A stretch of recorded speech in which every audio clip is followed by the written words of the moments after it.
you had to do a regular recording? Yeah, because this shit just disappeared. Okay. Orientation. Khan. So with that we're gonna say all praises be to Yahweh, Ba'ashem, Yahweh Shai, Ba'ashem, Kodash. Double honors to the apostles, elders of Great Millstone who rule well. Shalom to the sincere brethren, Akim out there across the four winds and four corners of the globe, pushing the truth, the good news of Yahweh Shai, proclaiming salvation to the elect of Israel, so-called Negroes, Latinos, and Native Americans, the people that you see on this 12 tribe sign, proclaiming salvation unto the elect of them, and proclaiming the downfall of Esau Edom, who is the so-called white man, the so-called Caucasian, and his wicked empire, which is America, NATO, and the EU, the beast. You understand? Okay, so with that, we're gonna bring out the precepts, bring out prophecy, bring out edification, so on and so forth. So with that, anything that brought us out? Yeah, well, since you mentioned the beast, let's start in the book of Revelation 13 and verse 50. It says, and he had power to give life unto the image of the beast. Khan, so hey, the image of the beast is what? Esau's whole system, Right. His whole NATO and EU, America, being led by America, whole system of what? Democracy, feminism, do as thou wilt, Caesar Borgias, which is our so-called white Jesus, so on and so forth. All of this is a part of the image of the beast. The image of the beast is not just Caesar Borgias, but it's a whole system of Babylon the Great. You understand? Which this system, this society, this empire is pretty much built off of the ancient Roman Empire. That's why it says that he had power to give life unto the image of the beast. Because pretty much the Lord, Yahweh Shai, gave the so-called white man the spirit and the power to pretty much reincarnate the ancient Roman Empire or the ancient Greco-Roman Empire, okay, that fell over 2,000 years ago, you know? Back you up. Let's go. This is Revelation chapter 13, verse 3. And I saw one of his heads as it were wounded to death, and his deadly wound was healed. Yeah, that deadly wound, or that deadly, the wound that hit the head, and it, you know, read that one more time. This is Revelation chapter 13, verse 3. And I saw one of his heads as it were wounded to death. Yeah, that head that was wounded unto death is seen by the ancient pagan Roman Empire. Okay, go ahead. And his deadly wound was healed. His deadly wound was healed through what? Through America. You know, through this beast system via NATO, the EU, with America spearheading that conglomerate power. That's how it's been healed. And it really goes back to the Borgias, right. You know, back to his Renaissance era. You know, that's when he came back on the scene, so to speak. One of the main things that brought the EU together and NATO and the whole conglomerate was what? The Treaty of Rome, which you could do research on, the whole Treaty of Rome. The whole Treaty of Rome, Right. Which that's not by coincidence, that's not by mistake, it's by prophecy. And there's a law put the spirit upon them to name it that. And the whole system of America is based on Rome, The buildings, you go down to Washington, D.C., you deal with the medical field, the law field, which is one of the main things that a society is based on, the laws and the medical, Right. is Latin. And Latin is what? The language of Rome, So this is not by mistake, man. You got the Colosseums, which is you the got arenas. the Roman Senate, which is back here in America. Your ancient Caesars are your modern day presidents. The Republicans and the Democrats, the Right. patricians, Right. and the plebeians. Yeah. And they, like, you deal with scholars, people who are into politics. Now, I mean, these different political people, they'll tell you, yeah, American system is based without a shadow of a doubt, man. Even if you paid attention in history class, they'll tell you that, man. Yeah. The system of America is based off of ancient Rome. Yeah. But what it was is that the Apostle John, he saw all of this in the form of a beast. It was symbolic. And that's how the Lord, you know, pretty much deals with his prophets. And it's our job to, you know, come out here and reveal unto you the mysteries or the secrets or what our forefathers saw in their visions. Okay? It So, says, it says, and all the world wondered after the beast. Okay? And let me jump down to verse 12. but you can jump down to verse 11 as well. Verse 11, it says, and I beheld another beast coming up out of the earth, and he had 2 horns like a lamb, and he spake as a dragon. Yeah, that's being about Esau's political party system. You've got the right wing and the left wing. You have the Democrats and the Republicans. Out there in the UK, you also have Labour, Conservatives and the Labour Party, man. So that's his two-wing party, you know? His two-wing party system. Because America is born out of England, man. Right. Scriptures also talk about that, man. Yeah. The eighth, Yeah. as America's mother is England, man. Because that's why you had the original 13 colonies. You had the so-called Revolutionary War, so on and so forth. That's dealing with what? The so-called American Edomites going up against the British Edomites. Man. Yeah, there were 3 revolutionary wars. You had the Spanish War, the French War, and the British. Which the British was the final one. That's it. And when it said it speaks like a lamb, and it said it had 2 horns like a lamb and spake as a dragon, going into how the politicians, they'll promise you one thing, and then behind the scene they're coming with their draconian laws and things like that to basically further you into more oppression.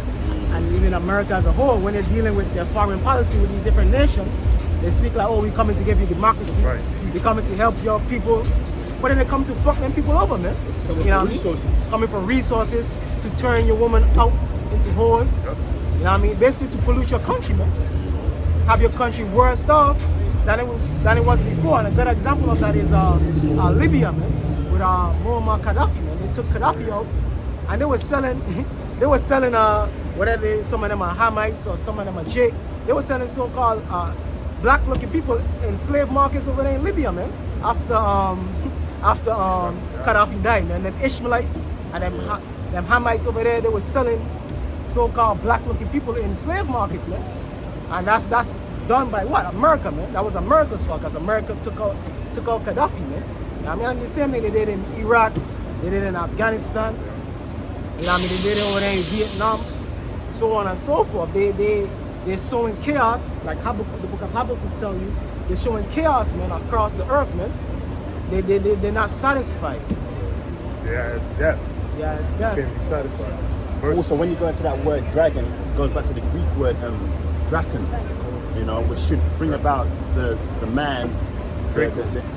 Draken, Draco. or Draco. He was an ancient Athenian out of Greece, and he's pretty much a lawgiver, and he was known for giving out severe laws, man, for the littlest of crimes. If he stole like a fruit or severe punishments. He was a tyrant. He was pretty much a tyrant. What? He was a tyrant.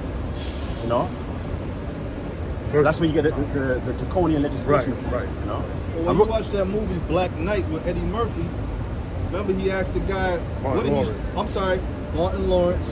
Water, brother, your memory's right, your memory's good. He asked the dude, well, what do you steal? He said, just a turnip. And the dude wanted him to be beheaded for stealing the turnip. First of all, the scriptures say, no man scorneth the man that stealeth to satisfy his soul. If the dude's hungry, you know what I'm saying? You ain't gonna chop the dude's goddamn head off. Bro, that's not an incident like that. Yeah, well, we ain't gonna go into that, you know what I'm saying? But, you're gonna kill the dude because he's hungry and shit. And if you like Lou Will, remember the story with Lou Will when he was caught at the light and the dude, he knocked on the glass, he had the gun on him. Oh, And he said, he was like, he told man, I just got out, I'm hungry as hell. The nigga Lou Will went to the McDonald's and bought us some food. You know what I'm saying?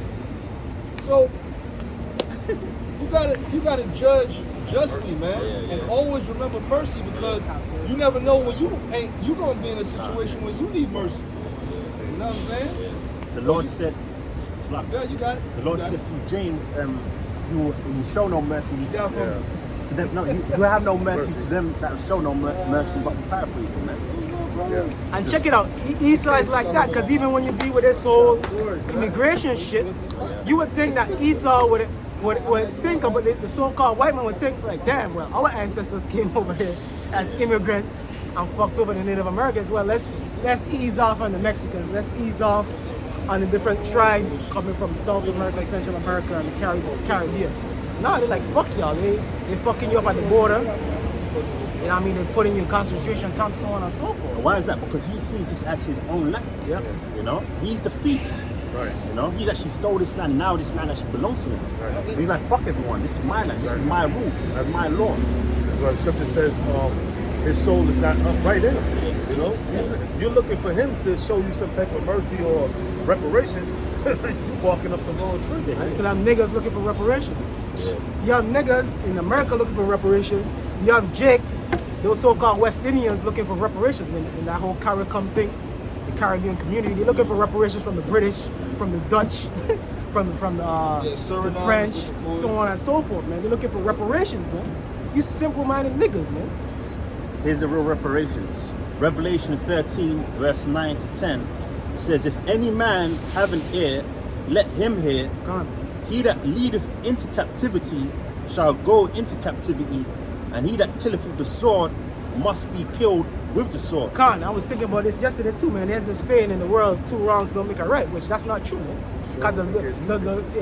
Because even when you deal with mathematics, a negative and a negative makes what?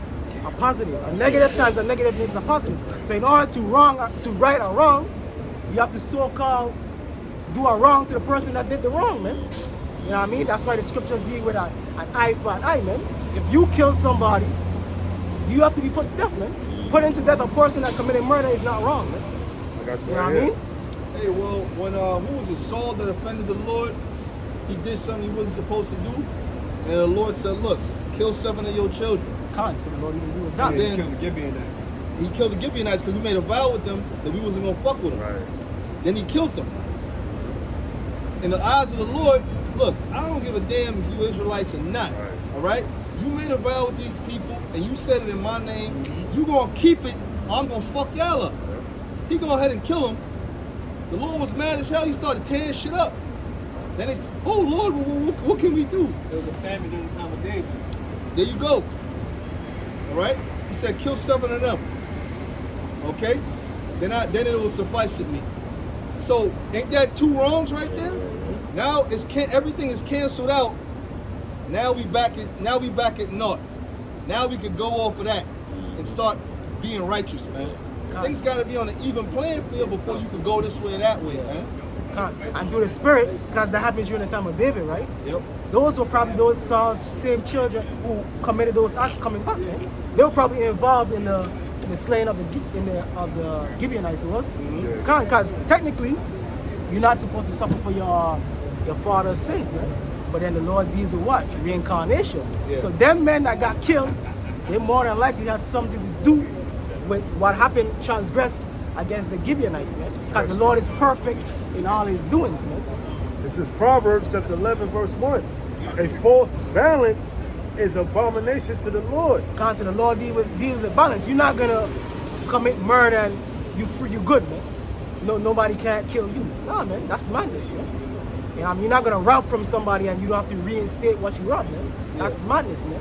But see, the thing about robbery is this. Even according to the law, there's specifications. If you caught a man in your house robbing you, this goes on a lot in California. And you remember Friday when Smokey and what's his name went up in Debo went up in Stanley's crib? That was during the daytime. Now Stanley came back and he pulled out a Mac or a shotgun. That's more realistic, a shotgun if you will. Okay. He wasn't supposed to blow them away because it was in the daytime. You can see him. But if it's in the nighttime, that's something different. Okay? So all these play a role in, you know what I'm saying, the eyes of Yahweh Ba'ashem Yahweh Shai. Alright? Nighttime, you don't know what the fuck you're up against. In the daytime, you can see what's going on. See you pay it back, you know? Or something like that, you know? That's what the scripture say. Say pay back double if you get caught stealing. But the so-called white man, he put you in jail, man. And the motherfuckers you stole from, they fucked up. They still fucked up. Look what they did to the Gadites, though. Got Got you right here. This is Numbers chapter 35, verse 33. So you shall not pollute the land where you are, for blood it defileth the land. That's going into murder, which what Esau did to the indigenous people of the Americas, man. All of these people that you see here, Northern Kingdom that you see. Well, he did it to all the people. North Central South America. But the indigenous people are these so-called Latinos and Native Americans. The indigenous, what do you call yourself? Native Americans, Seminole Indians, Aztecs, Mayans, Taínos, Caribs, Arawaks. you know what I mean? Incas, the Mapuche, so on and so forth, because there's a lot of different indigenous tribes, so-called, which you're all Israelites from your different tribes. It says, and the land cannot be cleansed of the blood that is shed therein, but by the blood of him that shed it. So the so-called white man have to pay with his blood, man. So they have to be put to death. They have to go into captivity. That's justice, man. So-called white, he can't just get off after all of the debauchery that he has done to these Negroes, Latinos, and Native Americans. You know what I mean? So you're gonna just get away scot-free? No justice? No, the Lord is gonna bring that justice. That's what the brother brought up. Revelation 13 and 9. He that leadeth into captivity shall go into captivity. He that killeth with the sword shall be killed with the sword. That's two wrongs making things right. So two wrongs do make it right, man. Hey, Or make it even. Make it even. That's why the Lord specifically says that his sword shall be bathed in heaven and it shall come down upon you. Idumia. Specifically, it specifically says Idumia, which is referred to who? Esau, Edom. Right. The Edomites, man. And you know that Esau is still in power. Right. Still where, you know, it tells you that Esau is going to be ruling at the end. Yeah. Right? And Esau is the end of the world. Yeah. Jacob is the beginning of it that follows it. Yeah, and where in history as the Lord's sword came down upon Idumia, Right. where in secular history as we know it, did the sword of the God of Abraham, Isaac, and Jacob come down upon Idumia or the Edomites? It hasn't happened yet, man. So that's a prophecy yet to take place. And it's going to take place during World War III, man. The sword is speaking about the nuclear missiles. Like I said, this is Colossians chapter 3, verse 25. But he that doeth wrong shall receive for the wrong which he have done. So there you have it right there, man. You don't do wrong and then you just cop a plea. Like, hey, Esau have this thing in his system of immunity, which is all fuckery and bullshit, man. You can't commit a murder and snitch on the motherfucker you committed a murder with, and you out in 5 years. No, man. Both of y'all being put to death, man. But that's the corruption of Esau's system. You could tattletale snitch on somebody when you get dirt on you, and you get off, man, and the person suffer the judgment, man. That's total madness, man. Like you have these different Italian gangsters. They got Al Pumi. He snitched, and he got out, man, for all of the murders that he did, man. And you have these different Italian gangsters, they so-called cooperated, and they out, man. Nah, that's injustice, man. That's all. That's madness, man. That's what it says.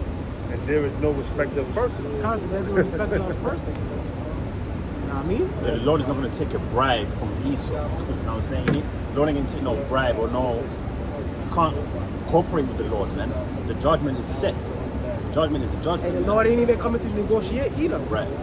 The Lord coming on full-fledged smoke. At least in ancient Egypt, the Lord kind of tried to have meetings with Pharaoh. Some type of mercy. Yeah, mercy. But this time, man, That's it what is. say you ain't gonna meet thee as a man. You know? Gotta He ain't gonna be no talking. He that have shall receive judgment Okay, yeah. without Yeah. mercy. Yep. Can't. Now, because in the ancient kingdoms, the Lord, for a lot of them, the Lord tried to negotiate with them, have them have a way out, a peaceable way out, man. But this place ain't no peaceable way out. You understand? John 10:10. The thief cometh not, but for to steal and to kill and to destroy. I am come that they might have life, and that they might have it more abundantly. And that's exactly what the so-called white man did when he encountered the indigenous people of America. He came, he saw, he conquered. Well, he stole. Yeah, stole. That's it. Stole. Kill and stole, man. Same thing he did with the Negroes. He came over there to Western Africa. Yeah. And Portugal and Spain. Yeah, and the most of Portugal and Spain. He came, he saw, he slaughtered, man, and stole, man. Because he also set up shop over there in West Africa too, man. That's why those in Nigeria, Ghana, they speak English, British, and then you also have French colonies over there, Ivory Coast, Benin, so on and so forth. You have Portuguese colonies with Angola, Mozambique. Well, the capital of Nigeria is what, Lagos or Lagos? Well, it's Which goes Abuja. back to- I think it might be Abuja now, but I think back in the day it was Lagos or Lagos, which is what, Portuguese. I think that's Portuguese for lakes. You know? That's what it means. Portuguese. As the Portuguese were the first to start the slave trade, and then you had the different European empires enter the transatlantic slaves. And this land that you know is America belonged to Gad, Reuben, and Issachar. Yep. Gad being the so-called North American Indian, Reuben being so-called Seminole Indians, and Issachar being so-called Mexicans. That's who he stole this land from, man. And he's done it by way of his sword. You know? His weaponry, you know? That could be judgment without mercy. Oh, James. James chapter 2, verse 13 says, "For he shall have judgment without mercy." So Esau's gonna have judgment without mercy, That have shown no mercy. because he don't show no mercy. If you're speaking about the immigration thing with the Israelites coming up from the southern border, he not showing them mercies, he fucking them up. Throwing them in concentration camps, deporting them out of the country. So on and so, he not showing you Jake's mercy, he not giving you reparations. So he's not gonna have any mercy. Go ahead. And mercy rejoiceth against judgment. Can't. So we're gonna rejoice at the judgment, because we're looking for the mercy, we're looking for the grace, so we're gonna rejoice at the judgment of the Lord upon the Edomites, man. At least the Jakes in their right mind, the hopeful elect, the Israelites in their right mind, we're gonna rejoice at the judgment of America, man. We're gonna rejoice at the judgment of these Edomite nations, man. You know what I mean? That's what the Lord said. You know, it's a righteous thing, seeing that the Most High is going to it said, revenge those that troubled us. Man. You know? Thessalonians 1:6. Yeah. You know, those that troubled us, being you Edomites and you other nations, man. 2/3 of our own people. You know, the wicked of our nation. Right. You know, the Lord's going to pay back for all the things that you have done, especially to the men of the Lord. Even that knuckleheaded Negro, Tupac, that you Negroes love, he said it what? He said revenge is the sweetest next to getting pussy, man. You know what I mean? Which is true, man. The scriptures speak about that in Apocrypha. Him that liveth to see the downfall of his enemy, man. If a brother want to get that, him that liveth to see the downfall of his enemy, man. And for us, we in our right mind. So hey, we looking for the downfall of our enemy, man. We looking to get back all of the riches that you stole from us, man. We looking to get back the land of Israel that you stole from us. We looking to get our women back, because you stole our women from us, man.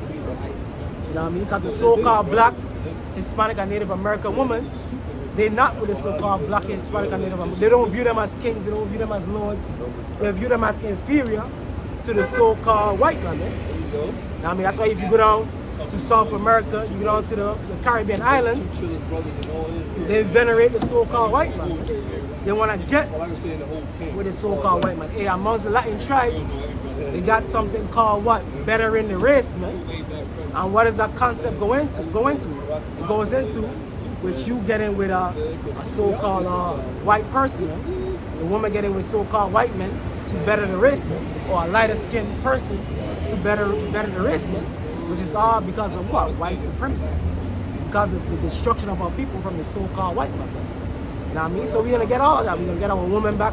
We're gonna get all our possessions back, so on and so forth, man. That you stole. Earth back. We're gonna get the whole earth back. We're gonna get our right state of mind. Right state of mind, That's man. where it's at. Having a right state of mind, man. Having a You're gonna get a new spirit. woman. Yeah, new one, man. You're gonna get a new woman, which the word new is from the Hebrew word kainos, which means a refreshing, man. Like I was talking to the brother Yahweh up here, he was clowning me. He was like, "Hey, brother, that's your woman right there. Some big old fat burly chick crossing the street."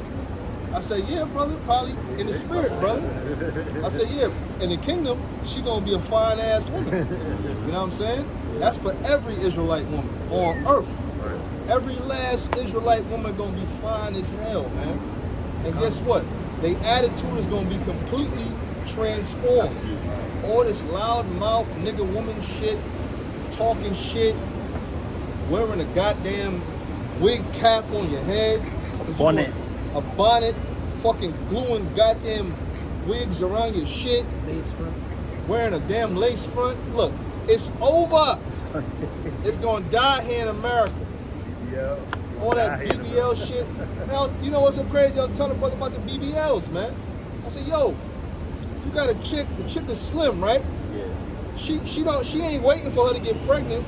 Because when you get pregnant, that's when your dick is gonna come. Yeah, your hips is spread. It's gonna come in naturally. She 25, she ain't got no baby, she ready, she gonna go pop and go get the BBL. Now by the time you have a kid, you're gonna look like trash. Because now the baby fat is coming in, and you already screwed your whole body up anyway. You know? You gotta be patient, man. Because right, this is what's coming, man. 1 Corinthians 15 and 50, it says, now this I say, brethren, that flesh and blood cannot inherit the kingdom of the Most High. Because our contemporary bodies, man, that are subject to sin, is not going to be what we have in the kingdom. You understand? It says, neither doth corruption inherit incorruption. Because these bodies are all corrupted, man. Physically and spiritually. These bodies are all corrupted. So you got to receive new bodies and really a new mind, man. A refreshed mind, man. A clean state. A mind that can't think no evil, man. Sorry, can't think no unrighteousness. Because we're going to take evil upon you heathens, man. We're going to meditate terrors upon you. Bad times for you, because that's what evil means, bad times. But as for unrighteousness, a mind that can't think or do unrighteousness, a mind that can't think or do think unrighteousness, and a body that can't do unrighteousness. You understand? Perfection. Yeah, Perfect righteousness. Right now, we're pretty much programmed to go off. You know, it says in Romans 8 about how we're subject unto vanity. Yeah.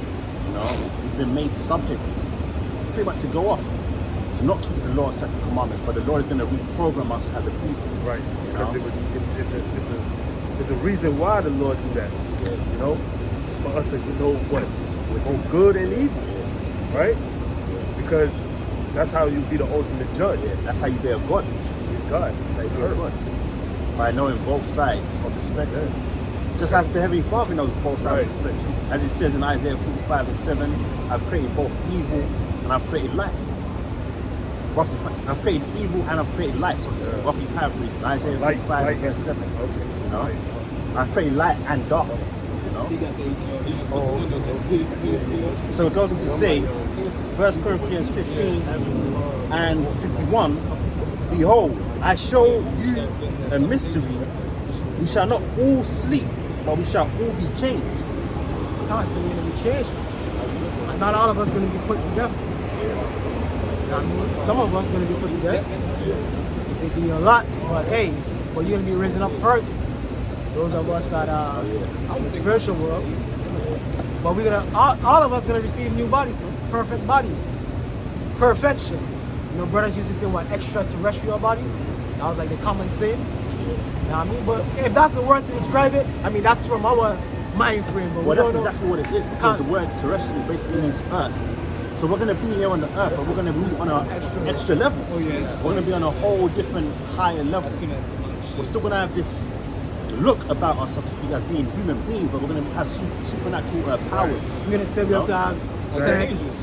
We're going to be like the angels, yeah. The angels appear, they appear like human. They don't appear with tentacles and shit. They appear like a regular human. Like men, They're celestial bodies, yeah. Those are celestial. Angels are celestial bodies. You know what I mean? So we're going to be the best of both worlds, basically. Because the scriptures talk about what? The angels admiring us, and we're going to have charge of the angels. Yeah. Because really the elect is over the angels. Right, You know what I mean? It says about the angels that they have their glory and we have our glory on the earth. So that's right. We're going to have both the glory of the heavens and the glory of being in these earthly bodies. You know? That's the both worlds, man. So it says, we shall not all sleep, but we shall all be changed in a moment, in the twinkling of an eye. Can't, guys. That's how the salvation will come, man. This is going to be flying and brothers going to be getting beamed up. Translated like that, man. Lord's will. At the last trump. And the last trump going into what? The coming up with destruction. For the trumpet shall sound, and the dead shall be raised incorruptible, and we shall be changed. Can't. Probably going to be like an actual trumpet being sounded too in the heavens. Absolutely. Too, Absolutely. you know what I mean? Absolutely. Because the whole earth all the inhabitants of the earth, they're all going to see our Lord's coming. And they're going to hear our Lord's coming via that trumpet, man. Yep. That's the day of Yahweh Shai. And it's going to be dreadful upon you heathen, and even amongst the wicked of our people. Those of you Negroes, Latinos, and even the Native Americans that ain't living right, that ain't right, you're going to know, like, fuck. Shit. And then it's gonna be too late. Yeah. But that's why I said they're going to be like, fuck. Yeah. Too late. You done fucked up. You understand? That's why this time that's coming is likened unto the days of Noah, or the days of Noah, which is Noah. You know, they're probably banging on the ark. Yeah, let me in. The angels have to shut the door. Yep. You know what I mean? Precepts. I got something. Yep. Joel 2 and verse 1. It says, "Blow ye the trumpet in Zion, and sound an alarm in my holy mountain." Kind of that's what we're doing right now. You know what I mean? Sounding that alarm and telling you, oh, repent, for the kingdom of heaven is at hand. Matthew 3 and 1. We're telling you what? The end time prophecies, which the main two end time prophecies is what? The mark of the beast, which is the RFID chip, the implantable RFID chip, which is going to be what? How you buy and sell, how you survive.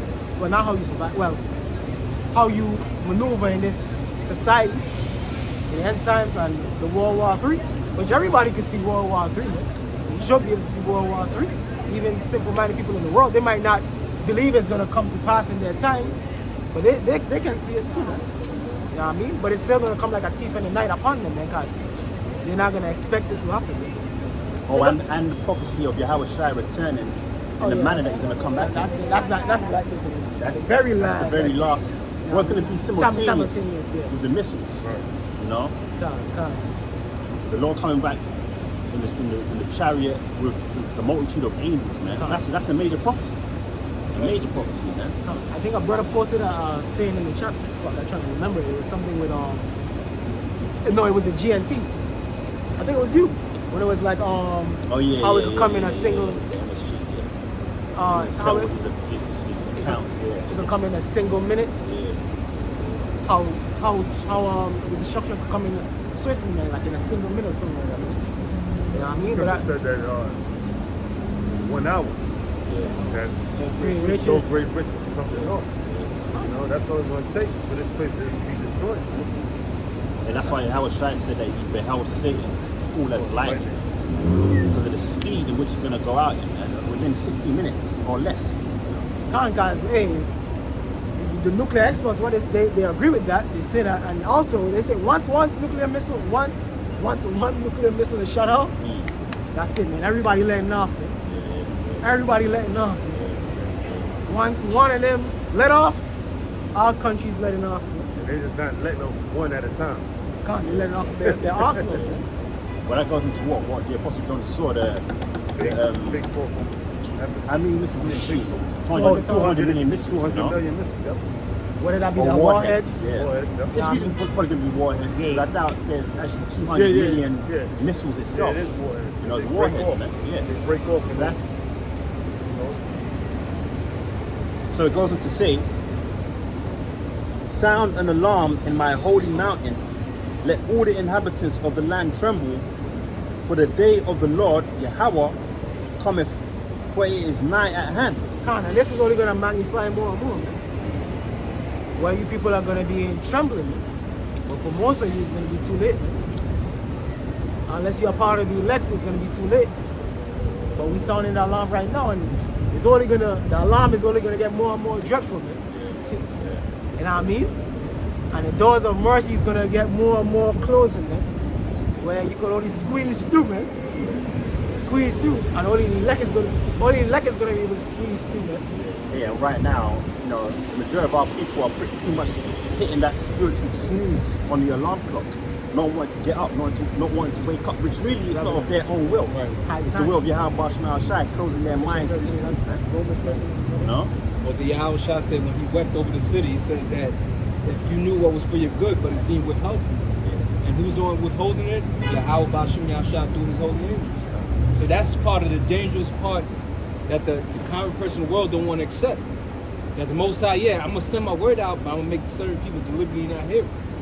When you go into the situation with Pharaoh, he said, what? I'm going to harden his heart so that he don't hear you.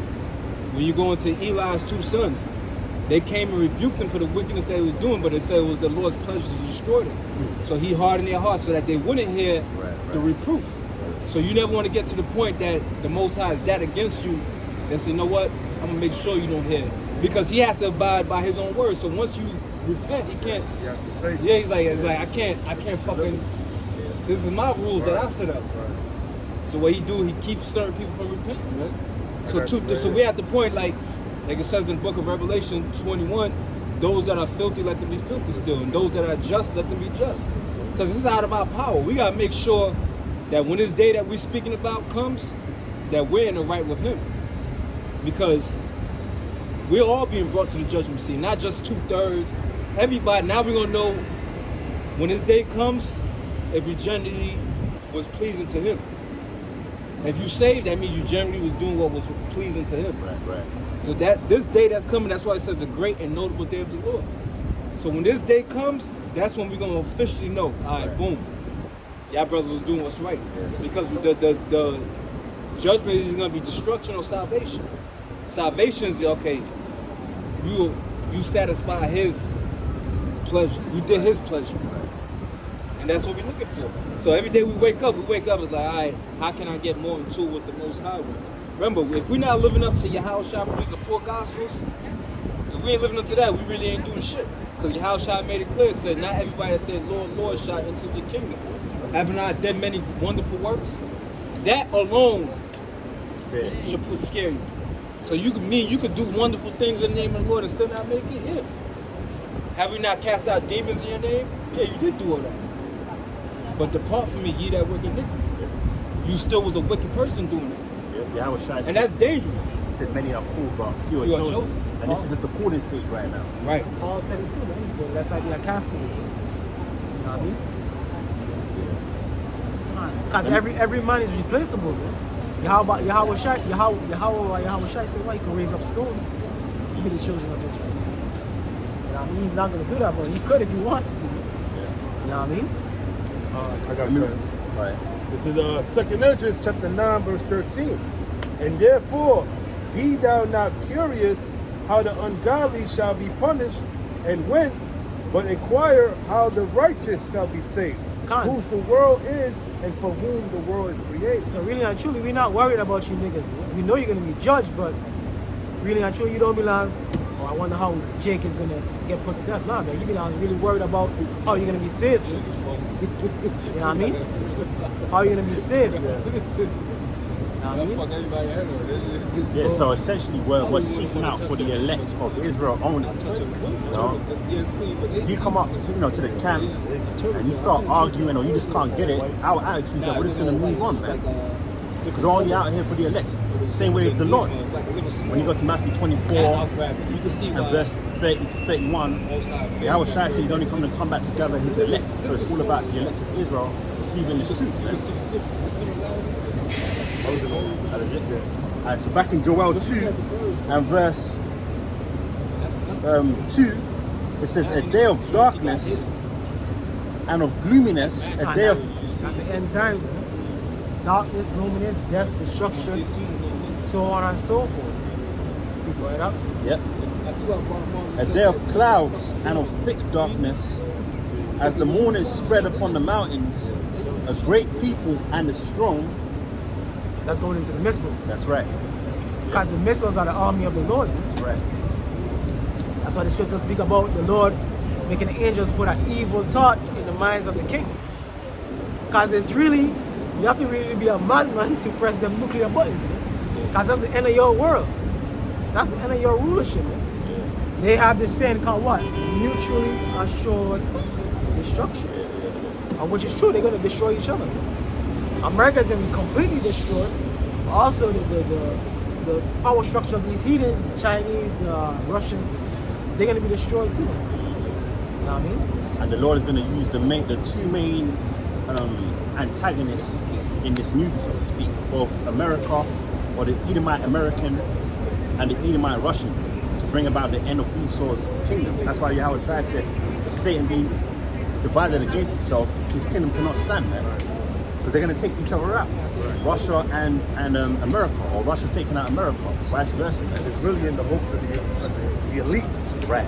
put, orchestrating that, because at the end of the day, they know that Russia is going to destroy America, but it's just for them to get low and try to come back into power, try to ride, the phoenix rising out of the sun, for them to come back and enslave everybody on the planet Earth. Do what? Chip. That's what they. That's what I said. The inward thought is that they house shall continue forever. Yeah. So that's mainly the thing, because they know this place is through. America, as you know, right now, people are looking like this place is through. Right now, with the whole presidential debate with Trump and all that shit is all bullshit. Yeah. Because now they're saying that if they take Joe Biden out, Sleepy Joe, and most likely fucking Kamala Harris is going to be going against Trump, man. Come on, just imagine that shit. Right. That she gets to the point she gets enough votes. Right. That she's actually become the president. Bro, Russia gonna invade this bitch in the same fucking day, man. But this place is through, man. People know this place is through, man. And other nations are laughing at America, man. Which is beautiful, man. We happy at the downfall of America. That's right.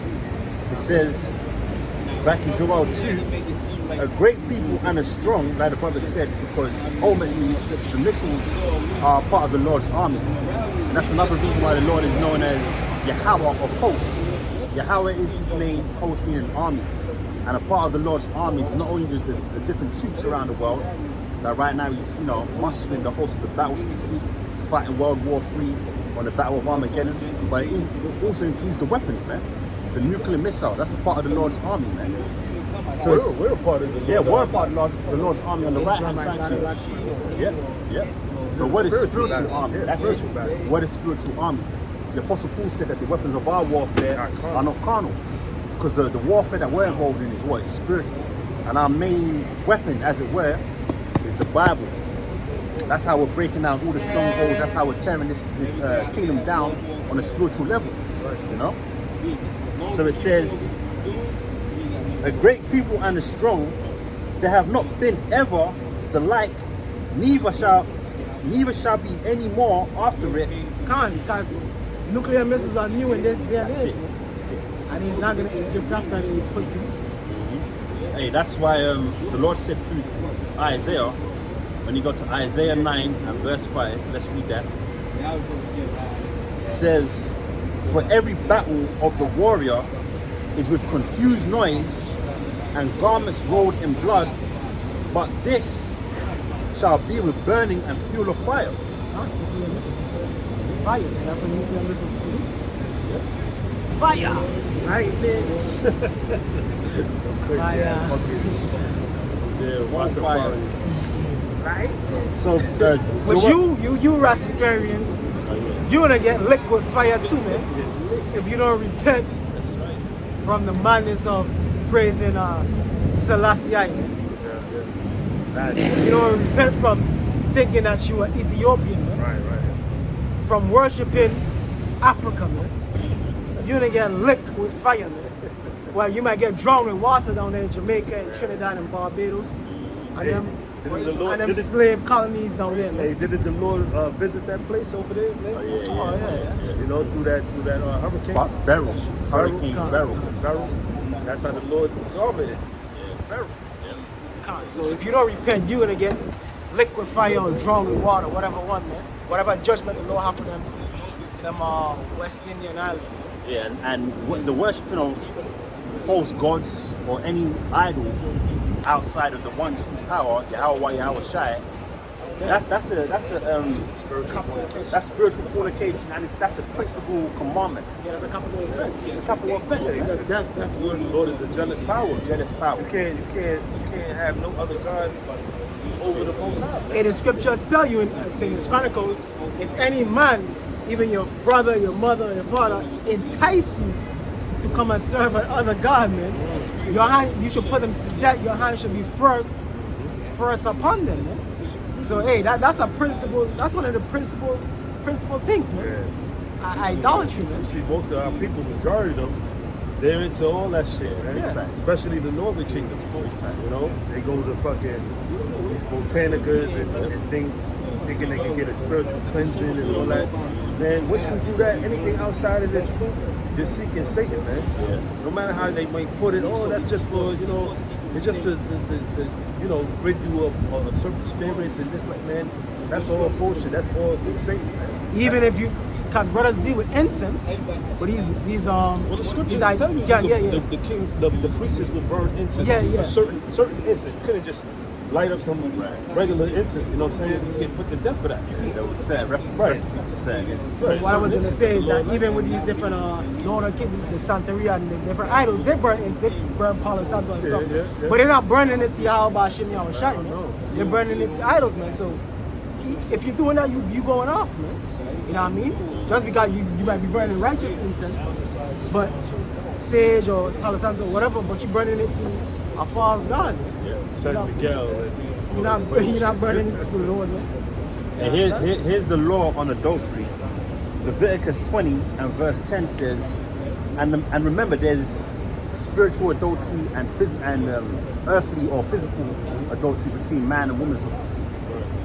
So it says, and the man that committeth adultery with another man's wife, even he that committeth adultery with his neighbor's wife, the adulterer and the adulteress shall surely be put to death. So that's the judgment.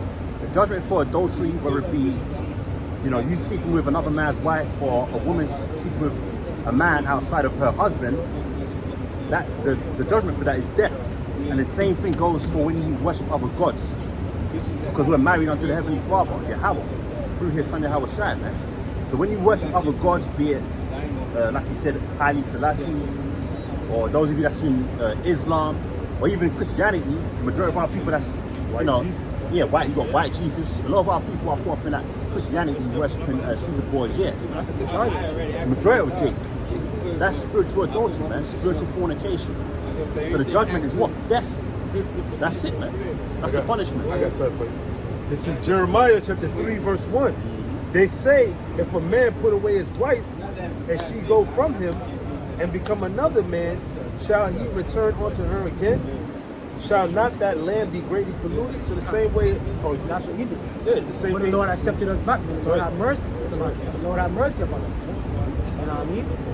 That's right, and that's nasty too. You think about it, like, damn, you know, you have a chick that you dealt with, and then you know she went off, and you ain't see her in like a whole year, and then you know she come back like, you know, I'm sorry for whatever. Bitch, I know the whole time you was fucking other niggas and all that, right? It's like, damn, you really want to take her back? You know what I'm saying? Sometimes you gotta have that mercy too, man. Yeah, Right, I mean, That's what the Lord did to us. Exactly. That's the point. It's like It's symbolic. it's symbolic that what we did to the Lord, you know. So in a way, it's like, you know, hey, that like you said, it comes with that mercy, man. Well, so she said that. But it says, let me read on. Right. It says, but thou hast played the harlot with many lovers. You know, going into different philosophies, different religions. You know, and it says, yet return again to me, saith the Lord. But yet here it is. You come back. And when it says, seek the Lord 10 times more. Man, you know, so it's like you think about it. Check the book, man. Check out. We don't pull up. So it's like, you know, it's sort of like, you know, the example I was making. You know, you have a woman. You know, she basically did, you know, doing her. Then now all of a sudden she want to come back to you. You know, so it's kind of like, damn, do you look at her in the same way that you did before? And really, we did that with the Lord countless times, man. Yeah. And that's what the book of Judges is about. Yep. On to this day, man. All the captivities, man. So that we cheating on the Lord like, Many times. God damn. Most High ain't no simp. You know what I'm He saying? ain't no sister. God, That's Ain't no so simp. different. The Heavenly Father, you know what I'm saying? That's is right. is a just and forgiving power. That's right. And he's the one that fine-tuned us even to be able to go off. Right, You got to get deeper. The Lord fine-tuned us to be able to go off so that Yahweh Shai's glory will have to come. Because if we never went off, where would Yahweh Shai's glory be? Right. He is the deliverer, he is the savior. Where would his glory be if we never went off? He wouldn't have it, right? He wouldn't be able to be called he is the deliverer. Because guess what? He gonna fulfill that when he comes back now. Which he already did it when he died. spiritually. You know what I'm saying? But when he come back now, he gonna do it physically. Come up out of her. Who you think is gonna be saying that? All right? You know what I'm saying? James Earl Jones? It's gonna be a house shot, man. No, Yahweh. Yeah, Yahweh, which way? This way? That way? You know what I'm saying? Nah, it's gonna be a house shot. Hey, cause you know that nigga James Earl Jones, that nigga kind of, you know, I watched it Conan. Morgan Oh, Morgan Freeman. Yahweh. Oh, yeah, he played it. Oh yeah, Yahweh. That's a good movie though. You know what I'm saying? But Yahweh Shah is going to come up, tell us to come up out of her. You know what I'm saying? Because it's his position to be the deliverer. You know? He'll tell us to come up out of And her. it makes sense that, you know, knowing that we did play the harlot, but then the Lord said he's looking for what? Chaste virgin, right? The one that You gotta watch that shit, bro. I see clips. with no guile. Right. You know, it's Because Yahweh Shai cleaned us up. right, exactly. You know what I mean? Exactly. You know what I mean? Because, hey, the scriptures even deal with that too. Man. Like Hosea, he has to get him a Yeah, harlot, get him a clean her up. A So you real can't, harlot, a real harlot. you can't save hoes, Goma. technically. Goma. Well, it says that about how there's certain, you know, Harlots, prostitutes, yeah. harlots. They're gonna be Before- chosen before for certain niggas. Pharisees. Yeah. Which are back here in the reincarnation. Which is, you know, somewhat Because you think about it, certain harlots, they truthful. Yeah. You know what I'm saying? They're Sincere. truthful. They're sincere. Well, And that's most what it's harlots really are like about. that, but they... No, I'm talking about But a lot of professionals. them. Like Yeah, the yeah. professional harlots, not the ones that they act like they Right. they know prostitutes. I'm talking about the real prostitutes. And just let you know what it is. They know what it is. Yeah. They know this is My what I do. life. This is Yeah. what I do. Yeah. Don't judge me. Don't judge me. Boom, boom, boom. Yeah. And the Lord said, you know what? They'll make it before you. You niggas that pretend to be all righteous. You know what I'm saying? Outwardly, but inwardly, you grabbing in wolves, man. Just a bunch of niggas, man. That's right. But like the elder brother was saying, the Lord ain't no sick, man. So we have to go through shit to get back, man. You know what I mean? We went through slavery, so on and so forth. Ultimately, Yahweh Shai had to be laid down in order for us to get back with the Most High Yahweh. That's right. You know what I mean? So it didn't just go on punishment. The Lord didn't just turn up. We're still being punished. Can't. We're still going in captivity. We're still. Yeah, we are yet this day in You our know, captivity. yeah. It ain't over. Jake's still getting fucked up. Jake's still under the curses, man. Yep. You turn on the midday news, Jake killing each other, or Jake getting put to death, so on and so forth. How about you here, bro? Amos 3, verse 1 says, hear the word that the Lord have spoken against you, O children of Israel, against the whole family which I brought up from the land of Egypt, saying, you only have I known of all the families of the earth, therefore I will punish you for all your iniquities. Can't. So the Lord's gonna punish us. That's what we as people. You understand? So he's gonna punish us, and that's what we're going through as we speak. Punishment. We're Slavery. being punished throughout, you know, in front of the whole world, man. You know, all the nations see all the shit that we go through as a people, right? So that, and the Lord said that would be a sign and a wonder throughout the whole earth, who His people are, man. Which that's how you, like you said, that's how you identify who the true Hebrew process of Israelites are. elimination. Through process of elimination. Because right now you've got people in our land Right. claiming to be us, the Israelites, man. They call themselves Jews or Israeli or Jewish when they don't measure up to the curses. Yeah, speaking of the devil right now. You know? But hey, think about it. You know, when you read Isaiah, when it says, the Lord said, I will bounce you like a ball. Come on, Yeah. metaphorically Right. speaking, when you symbolically, Right. when Picture it. when you picture that, Yeah. when we was on the transatlantic, you know, the the slave ships, ship, the yeah. slave boats Yeah. coming over here, what our people was basically bouncing Yeah. to and fro in them ships, yeah. man. You can't make that up, man. It's into a strange land, man, a strange nation, man. We would be bounced like a ball, man. That ain't happened to the so-called Jew, the small hat. They only talk about that damn false Holocaust shit, man. All right, but we have records. We have, you know, a thing of we have a track record of us suffering and going through captivity, man. After captivity, man. You know, whether it was the Egyptian captivity or the Syrian captivity or, you know, the Greeks, the Roman captivity, the Medes and Persian captivity, we have the records, man. All the times we had to go under in slavery, man, under these different nations, man. And it ain't no difference till now, man. We're still in captivity under the Edomites, man.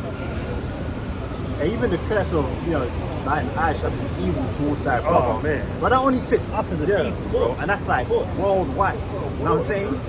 That's no other nation suffers that curse of having friction between your own brother. All you guys do is go to Chi-Town. That's it, bro. Chi-Town is with Chirac, they call it Chirac. Yeah. Right here in New York. New York, yeah, all the major cities, man. Go to Brixton, go to Peckham. Yeah. Go Same to shit. It's everywhere. It's everywhere. When Jake is gathered together, just know something gonna break out, man. Some wild shit gonna break out amongst our own people. And that's a part of the curses, which again, these other, Amalek, so to speak, the so-called Jew, they don't measure up to these curses, man. Right. They just don't. They're not shooting each other down in the streets. They're not fighting amongst each other. So back in Amos 3 and verse 2 it says, you only have I known of all the families of the earth, therefore I will punish you for all your iniquities. So that's all the curses falling upon us as a people. When you go to Deuteronomy 28 from verse 15 on down, all those curses were put upon our people because we pretty much disobeyed Yahweh Shema Shai. We didn't keep his laws, statutes, commandments. But again, that was done because we was made what? Subject unto vanity. Hey, that's Like why the brothers brought out earlier, we have to know wickedness to learn righteousness. That's what the Lord require us as being sons. Just like when you have a child, right? You have a son in particular, you know, to show love to him, you know, you discipline him, you chastise him, right? If you don't chastise him and you basically putting him off as a bastard, right? As someone that you don't give two shits about. Prime example, you have your child, you have certain child, you know, a kid grow up, right? You see a little nigga 10 o'clock at night walking in the street. What the fuck? You think his parents love him? You think his kid? That's why they had that commercial in New York. It says it's 10 o'clock, you know. Yeah, that's the thing in New York, right? You know, before they hit the news, they say that shit. Do you know where your children are? Because most people, they don't give a fuck where their children is at, right? You know? So that's how you know who cares, you know, the Lord he cares about us. That's why we're being punished in front of the whole world, right? Because we're his sons. We're his sons. You know, we have to be beaten and be made perfect in the eyes of the Lord, man. Just like you gotta go through that fire, you gotta be chastised, man. You know. It says this here in Hebrews 12 and verse 11. Well, let me start from verse 9. It says, furthermore, we have had fathers of our flesh, which corrected us, and we gave them reverence. Shall we not much more rather be in subjection unto the Father of spirits and live? That's right, man. You know, if it is, you know, we reverence our earthly father, right? Especially, you know, those that grew up with a father. You think about, you know, what your pops did as far as, you know, punishing you when you was younger, you go off, blah, blah. But you appreciate it when you get to a certain age, and then you have kids of your own. You know, you appreciate that your father, he disciplined you the way you are. All right, a lot of these kids growing up, you know, they don't got no father figure, man. That's why a lot of these, you know, these women, they become whores and sluts. You know, they want to do OnlyFans and all that bullshit, man. Because why do they have a father in the household? To guide them. Right, to guide them. Same thing with the boys. They look for, you know, some type of love in the streets.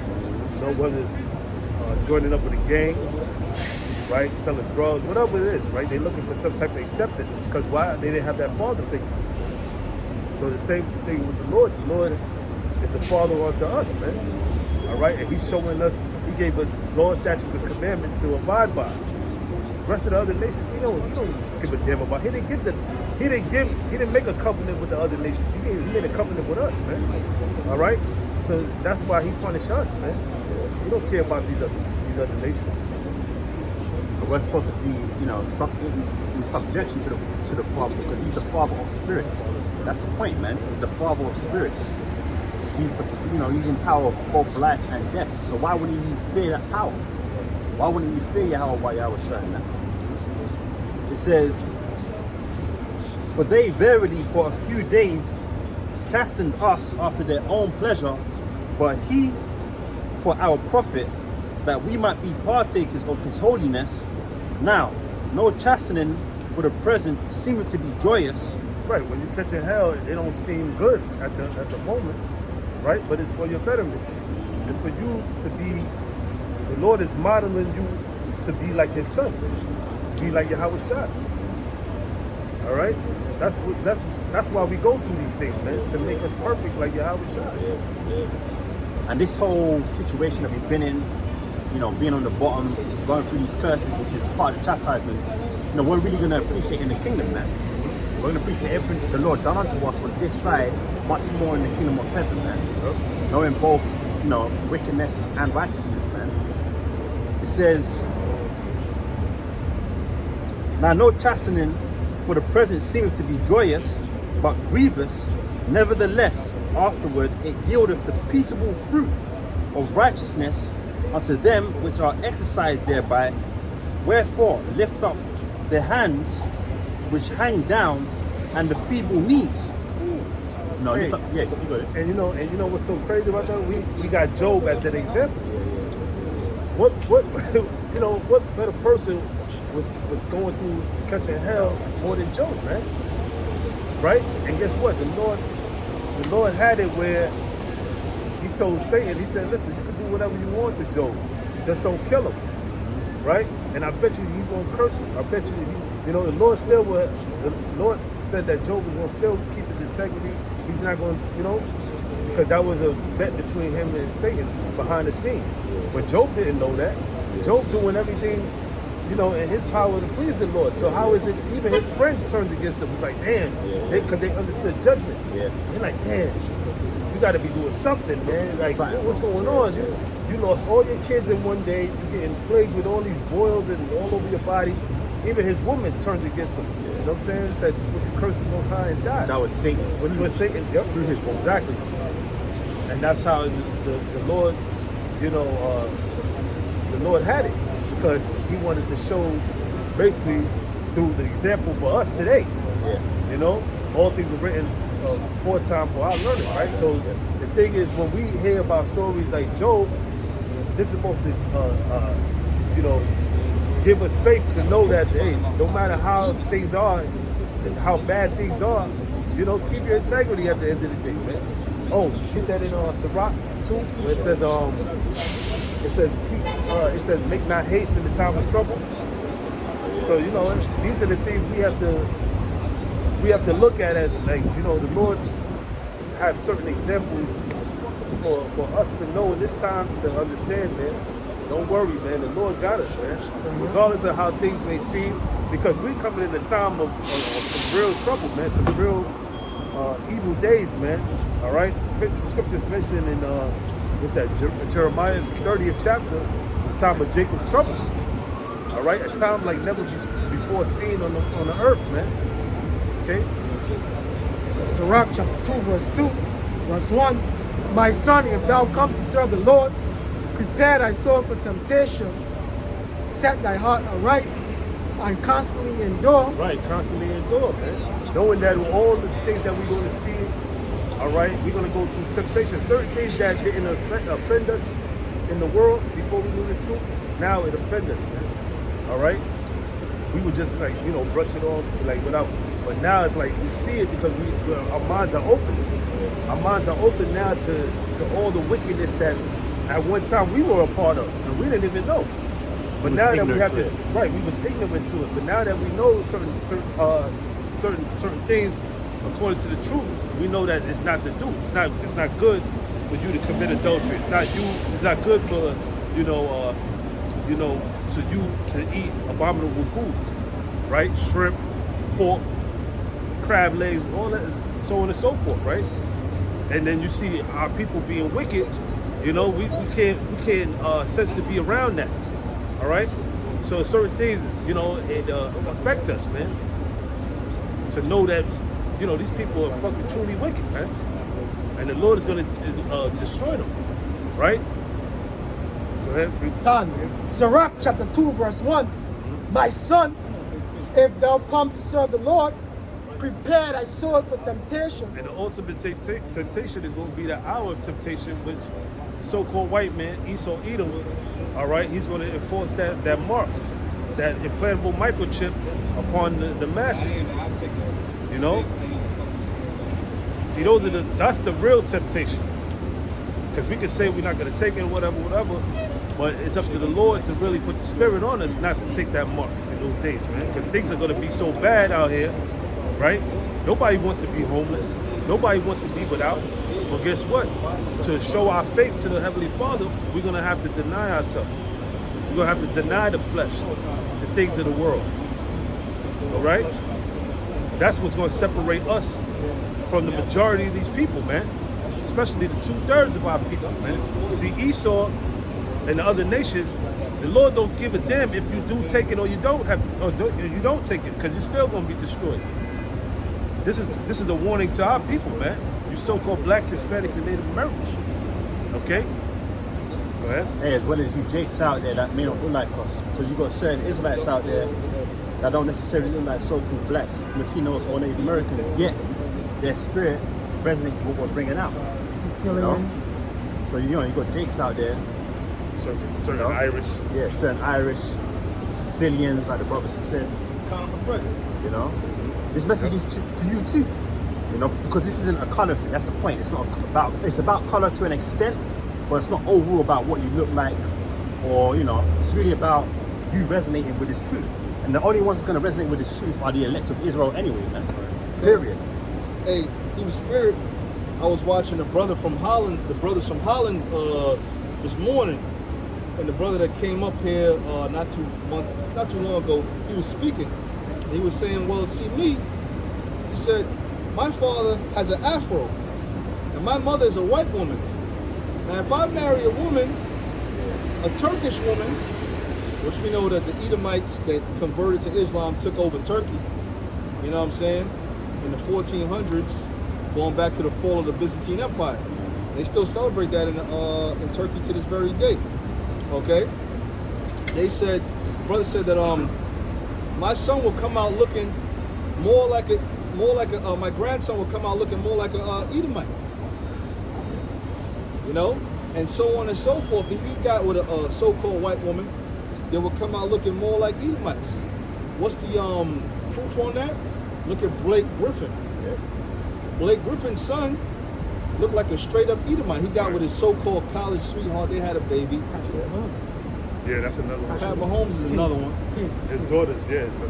Like Edomites. His kids look like straight up Edomites, but that's through, how you call it, generations of mixture. Yeah, Drake faggot. You know?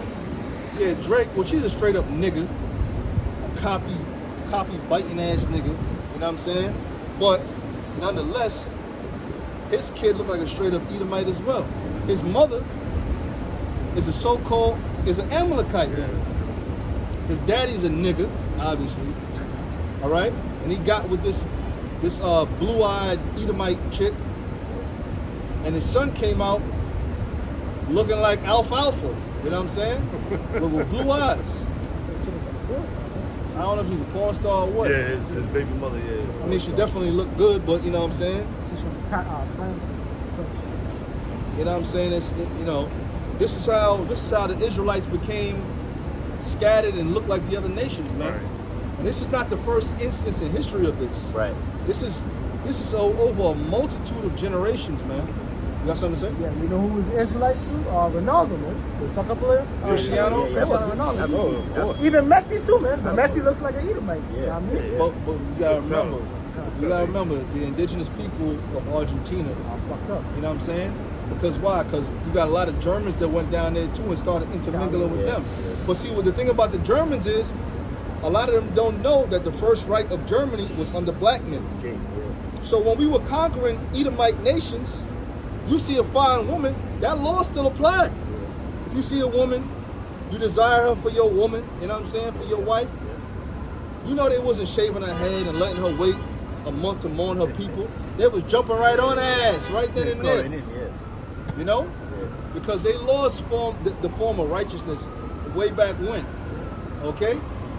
But that didn't mean that the children still wouldn't come out looking like, you know what I'm saying, their grandparents on their mother's side.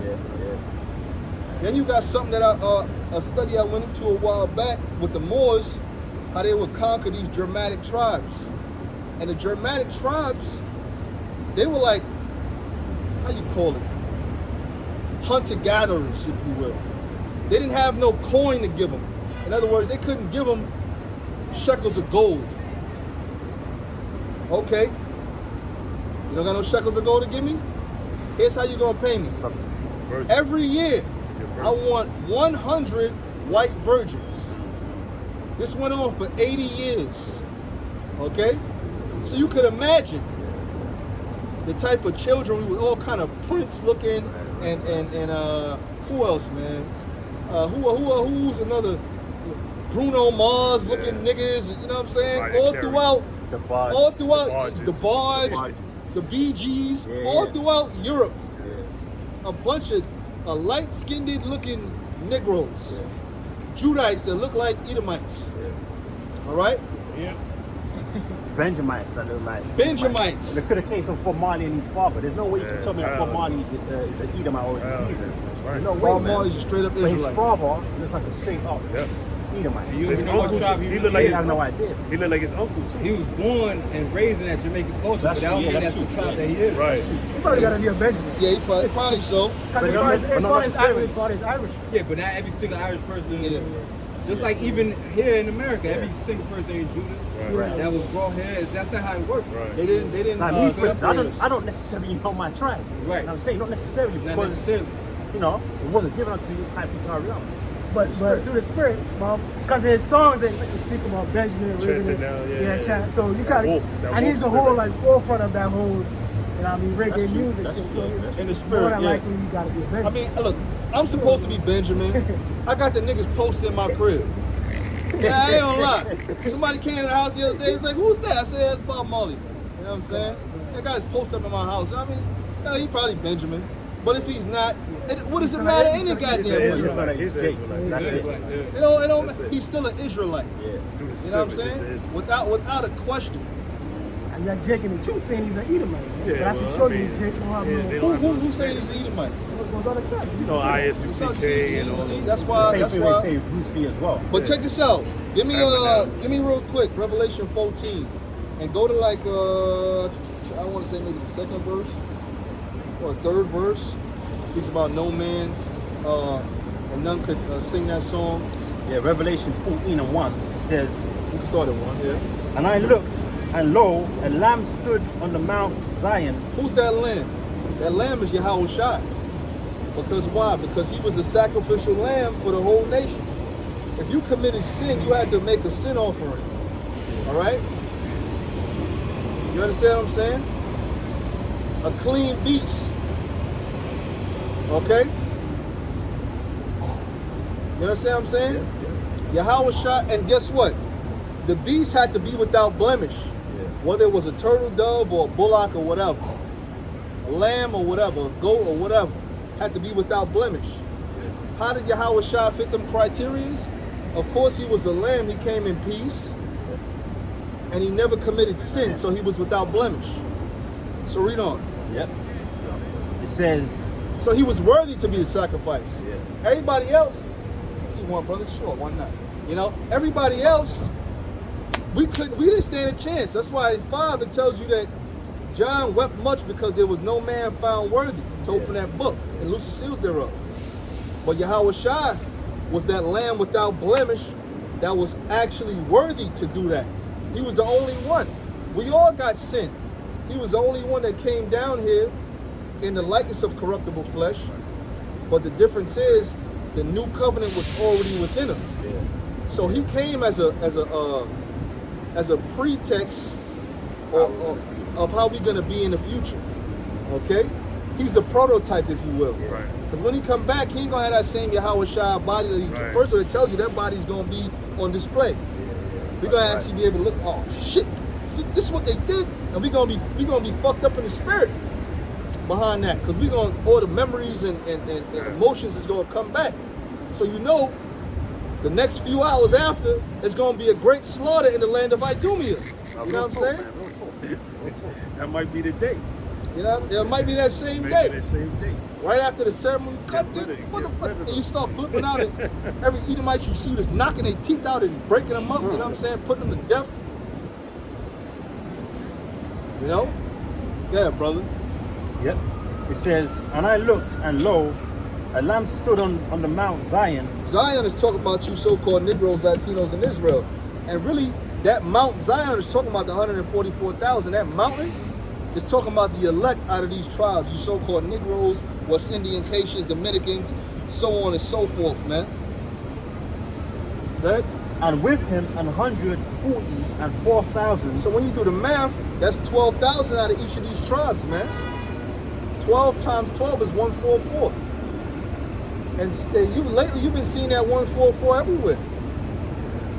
Me and the brother was hanging out the other day. I look over here on the card, it was 144. You know? Then I asked the brother what time it was. It said 441. I said, hey brother, one for you, one for me, Lord willing. You might get out of the shower, it says 10:44 a.m. You know. Oh yeah, yeah. As long as I see 144, when I see it this way or that way, you know what I'm saying? Yeah. You see it on license plates all the time. What do you think these license plates are set up for? You really think it's set up for something with the DMV? It's a spiritual sign from the Heavenly Father, man. To remind you of these scriptures, man. 666 too. Taxi. Meaning the chip is That coming. chip is coming. I've been seeing that a lot too, brother. I've been seeing it a lot too. Yeah, you're 144 right. and 666. They have it a lot in those TLC license Yeah. plates. Yep, You see the 666. I see both 144 and 666. That's right. Because that's gonna be the definition. Well, the 144 not to, Right know hand not or to the take the left? 666, man. Yeah. You know not to The take left it. hand and the right hand and the left. So it reads on to say, Yep. having his father's name written in their foreheads. So at this point in the game, if you have a question mark to what the name of the Heavenly Father is, you're not a man of the Lord more than likely, man. You're not a man of the Lord. If you calling the Lord Yahweh, or if you're saying Most High in Christ bless, you're not a man of the Most High. You're not a man of the Lord, man. All right? And if you are a man of the Lord, He's gonna bring you up out of that madness, man. You understand me? You understand what the scriptures are saying? Yeah? It says, and I heard a voice from heaven as the voice of many waters. So that's a loud, rustic voice, man. The Lord don't speak with an inside voice, man. Yeah? It says, as the voice of many waters and as the voice of a great thunder. So it's a loud voice, man. Screaming at you. That's the reason why the scriptures speak about us cry aloud. That's how the Lord gets down. That's how He talks. So you can command that attention. All right? His is a lot more dreadful. Oh, yeah. He was in the wilderness, and then the scripture speaks for itself. And people were fucking terrified. Because the Lord, if you would have came with butterflies and you niggas seen the dreadfulness of Him, and y'all still went to your wickedness. Imagine if you'd have came like these faggot ass Christian preachers and gentle and nice and kind. You really would have disrespected Him, man. And the dread and fear that y'all felt, y'all still went and turned around and did complete wickedness in the sight, man. Because kindness is not respected, man. A nigga told me one time while I was in the world, man, and this was maybe the truest saying this nigga ever said. All niggas respect is violence. I said, damn. Many years It's later, an international saying. that's still in my mind. All niggas respect is violence. That nigga said that. And he was a grimy, low-life nigga. That's what he said. That was the most profound thing I ever heard that nigga say. And that's one thing that stuck me for the rest of my life. All niggas respect is violence. You come to a nigga kind, you know what I'm saying, so on and so forth. What's up, you know, to try to work things out. nigga suck. I'm gonna Pussy, man. try to get over on this nigga, man. Then all of a sudden, the nigga realized that you could beat his ass. You flip out on the nigga now. Oh shit. Oh shit. Nah, man. Everything is cool until you cross that line. That's how we're supposed to live life. Be at peace one with another. We both warriors, but let's maintain that line of respect, bro. Because things can get ugly Real quick. real quick, man. Yeah, right? Yep. It says, and I heard a voice from heaven as the voice of many waters and the voice of a great thunder, and I heard the voice of harpers harping. That's the angels, good. With their harps. So when the only thing that they make them angels with harps, they make them little butt naked cracker babies. That's your problem, man. You're supposed to make a black man, okay, with a garment on, with a beard, with a harp. Why do you think David was so profound in playing well, when he came back as Marshall, he was playing that guitar. Nah, he didn't play more instruments. King Marshall?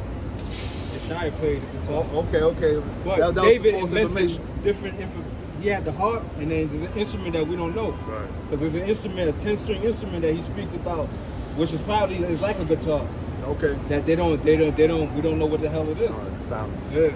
But he didn't play no instruments. Well, remember, it says in Psalms. This is what I heard from, I'm talking about as King Marshall when he came back. Right. Talking about now. Yeah.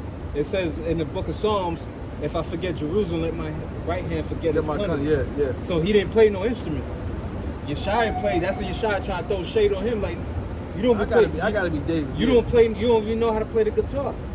But it said that. Okay. Look, if I can't remember Jerusalem, let me forget my country. Oh, we thought So so. he put that spirit on himself. Okay. But he didn't play no instruments that I know of. I know he definitely play no guitar. Okay. Yeshaya tried to throw shade on him. Because Yeshaya did play. Played the guitar. He played it spiritually though. You know what I'm saying? Spiritually. Yeah. It's all Because he invented instruments that we don't. It tells you that. It could have been that stuff that the Gooks got, man. No. It could be. They got their own shit, but we know his instrument was linked towards the Most High. Because whatever that instruments he had, when you played it, certain sound. there's a certain sound, and you know that was linked. Because really, the Most High created it, but through him. Even though he put the, it really wasn't him doing it. Yeah. It's the most, like Psalms. Psalms ain't David reading writing Psalms. It's the Lord. It's the Most High. That's why Yahushua said when David spoke through the Holy Spirit, even though he's putting it down, the music and all that, it's really the Most High doing it. Of course, yeah. You know what I'm saying? That's why when you read Psalms, you know it's the Most High speaking through it. That's why I said if I was hungry, I wouldn't tell you. That's not really David speaking. That's the Most High saying, look, why I need you for? You know what I'm saying? Matter of fact, get Psalms 14. It's either 14 or 15. But he said, why would I? He said, everything belongs to me. Yeah. Why would I need? Meaning, in reality, the Most High don't need us for shit. Right. And that's the thought that keeps you like, we need him. He don't need us. So what did he need from us is to do what's right. Same way how you're speaking in the spirit about what's going to happen to Yahushua. Right. When he comes back. That's right. But he was speaking in the term of Solomon. The Lord said unto my Lord, and that's why Yahushua said, yo, if that's his son, why the hell he calling you? You don't bow down before your son. But in spirit, Solomon's greater than. That's why I said, let my throne be greater. Let his throne be greater than mine. So in spirit, he understood. All right, my son is spiritually he's greater than me. His spirit is before mine. Right. That should go to show you how special David was in the eyes of the Lord, man. He had a direct Psalm connection. 15:1. See what 15:1 says. All right. Psalms 15:1 says, Lord, who shall abide? Oh, that's it. There you go. Okay, calm. It says, so when you read this, because Yahushua told us that David spoke by the Holy Spirit. So if it's the Holy Spirit, it's really the Most High speaking through him. So this is how you stand and serve before Yahweh Ba'ashem Yahushua. And it's going to explain to you in detail. Read it to the bottom. It says, Yahweh, who shall abide in thy tabernacle? Who shall dwell in thy holy hill? He that walketh uprightly and worketh righteousness and speaketh the truth in his heart. So when you sitting down by yourself, you could either be thinking righteously or you could be thinking like a fucking wicked person. He that speaketh the truth in his heart. See, it's not about what people see, it's what the Most High sees. When you by yourself and you communing and you thinking about him and the spirit and the truth, he sees that. That's why he says he don't look at the outward appearance. You could be big and strong, but your heart is weak and brittle. You could be small, but your heart is big and stronger. That's why David had the spirit above Saul and all his brothers, because they were sitting there all shook. But he looked at him like, man, we got Yahweh on our side. Who the fuck is this?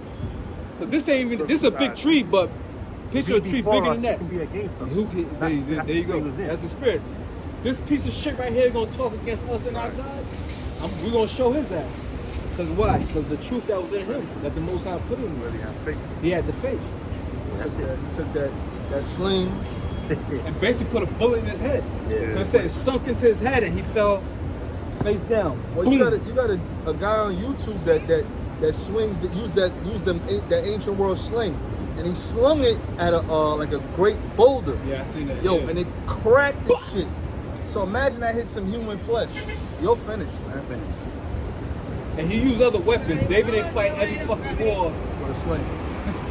Because we had swords, he had shields and bucklers. Because you leave it up to view, you'll think he fought every fucking battle with a damn slingshot. That was his weapon of choice when he was like 17. And that was to put that motherfucker in his place. I'm not gonna use a sword or no nothing. Well, even though he cut his head off with the sword, but I'm gonna use this little fucking pouch that I got with little smooth stones in it and then sling, and I'm gonna fucking show you how worthless you are in the side of the Most High. Well, when you a kid, bro, you ain't using no crazy weapons. You gonna use some, you know what I'm saying, some shit that you fuck with. But the Lord is once the Lord is with you. When the Lord is with you, bro, what my brother? The Lord is with you, bro. Whatever you can use, bro. It's gonna work. You can use a cap gun and the Most High is with you and kill a motherfucker, man. Right. You know? But that was during the time, and that's the point when we make it. We're not, how you call it, promoting, you know what I'm saying, putting people to death. But when that time comes, you know what I'm saying, according to the scriptures, the Lord, there's many instruments of war. It's more than, all 100 ways to die, 1,000 ways to die. There's countless ways to die dealing with Yahweh Shem Yahushua, man. Countless ways. And he hasn't even perfected everything yet. Because the nuclear destruction never hit this earth yet. You know what I'm saying? Remember the scriptures say they have never been the like. Not to many generations. Neither shall they be thereafter. So this nuclear destruction, this is going to be a whole nother effect in the way of killing human flesh, man. And this is going to be in its perfection. Because Yahweh Shem Yahushua has a real controversy with the inhabitants of the land, man. Okay? You see what I'm saying? Yeah, brother. Yep. Reading on, it goes on to say, he that backbiteth not with his tongue, nor doeth evil to his neighbor, nor taketh up a reproach against his neighbor, in whose eyes a vile person is contemned, but he honoreth them that fear the Lord. See, he honoreth him that fear the Lord. So you supposed to despise somebody that's against Yahweh Shem Yahushua. That's why the Lord honored Abel and not Cain. Not Cain. That's right. Don't I hate them that hate thee? Yeah, that's right. With a perfect hatred. With a perfect hatred. It says, he that sweareth to his own hurt and changeth not. Means you make a vow to the Lord, you don't break it. Because really, when you make a vow, you swear to, because you fuck up. That's why it says in Ecclesiastes, neither say that to the angel that it was a fucking mistake. So when you clown at people that don't have the right guidance by these pastors, you go and get married and you do your fucking wedding vows, you basically bringing death upon yourself. 6 months later, you have divorce. After you said, no matter what, in sickness and in health. No, but you put that curse upon yourself. No matter what happens, we're gonna stick together. The littlest thing happened, the bitch is ready to file a divorce because y'all don't fear the Most High, because you wasn't taught the proper channels. That's why I say he that swears to his own hurt and changeth not. Because Most High, because how he is gonna expect you to keep your word to him if you don't keep the word. First of all, it starts with his word. If I put this word down, that's why he can't move. Because I'm not gonna expect these inferior people to keep their word to me if I don't keep my word to myself. Nobody put pressure on the Lord to keep his word. He does that on his own free will. That's what makes him a righteous guy. You can't back the Lord down like, Lord. Even you remind him. Better hurry up. Yeah, he still, it's his choice to do it. But Lord, you said this, yeah, this said it. What you gonna do about it? Even what could you possibly do if the Most High right now say, yeah, I did say that? What you gonna do about it? Right. Michael, what you gonna do about it? Well, he said, David, what you gonna do about it? He said but righteousness. He said, look, I put my word down and I ain't moving from it. So that's why he expects you to keep your word to him. If you say something to him, you gotta keep it. Because he has to keep it to himself. So all right, I'm keeping my word, you gotta keep your word. That's why if you make a vow, homeboy. Judges. Judges. Out of all the things in the world he could have said, he was too rash with his mouth. He said the first thing that come by my door, he could have said, look, I'm gonna sacrifice a lamb.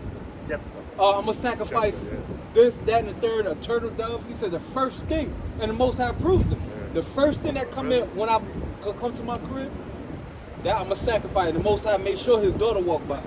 His daughter walked by. He's like, "You just one that troubles me." He's like, "Well, what happened?" She was with it though. She was like, hey, she had a righteous spirit. She said, "Look, at least let me just go mourn my virginity and chill with my sisters." And they. That's why 4 days out of the year, the Israelite women will mourn for them. Yeah, that's supposed to be a how you call it, custom in our nation, man. But that shows you how deadly a vow is. Your word is your word. Your word is your bond. So with most times, like, I don't give a damn. You the one who said it. Right. I didn't tell you to say that. Right. You said the first thing. I could have been like, all right, I'm gonna sacrifice 100 lambs, You could do that. 10,000 goats. You went all out. Yeah, he said the first thing. He didn't specify it. That's why you gotta be careful what you gotta specify. What you say. He said, look. Same thing with Saul. Saul. Said the honey. Yeah, but the honey. Whoever eats anything. You know, put me That's how I'm avenging my enemies. Right. Let him be put to death. He didn't know. And Jonathan wasn't even in the fucking He wasn't even council. there. And But he was ate in the council because he's part of that fold. Right. So it's like, damn, so all I did was touch a little honey, now I gotta die, man. That's all I did. I put it to fucking. You see the honey, he put it to the and he tasted it. So now I gotta die because of your fucking stupid vow, man. That's why Yahushua, Solomon says better not to vow.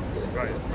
Let your nay be nay, and your yea be yea. Yeah, Saul was a real dumbass nigga, That's man. when the spirit left him. Yeah, Saul was stupid as When the fuck, spirit man. left him, he was Yeah. doing all these stupid decisions. Hell, When the spirit was with him, he was cool. But once the spirit leaves from you, now you got It's like really is an evil spirit. They said the men were so hungry, they got some meat and they started eating the shit before it was blood. cooked, Yeah, man. with the blood in it and Eating everything. the shit rare. That's crazy. So it could be on the fire, like, oh, goddamn, I'm gonna try to eat, you know what I'm saying? Come on, like, what the fuck, bro? That's how starving it was.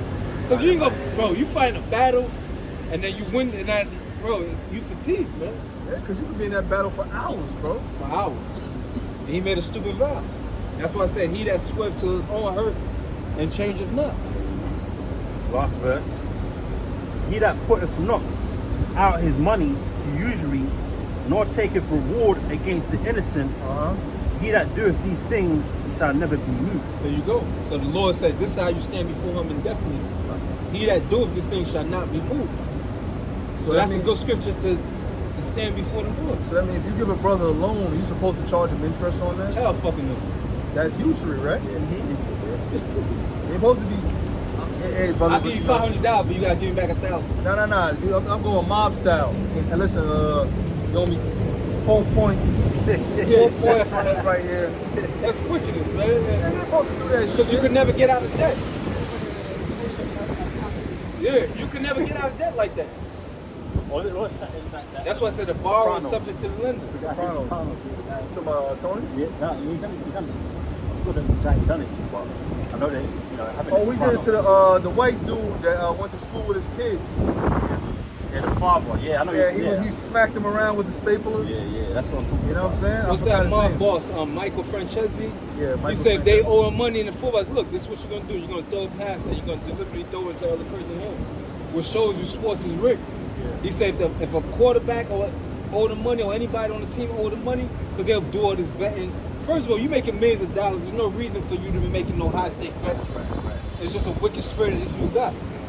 You got millions of dollars, no reason. See, gambling is a come up for a poor person. You got $100 in your pocket, you're like, yo, all right. That's like covered spirit. You hit a number. You trying to come up. But you already Yeah. got fucking wealth. Why the fuck you bet? But they'll lose.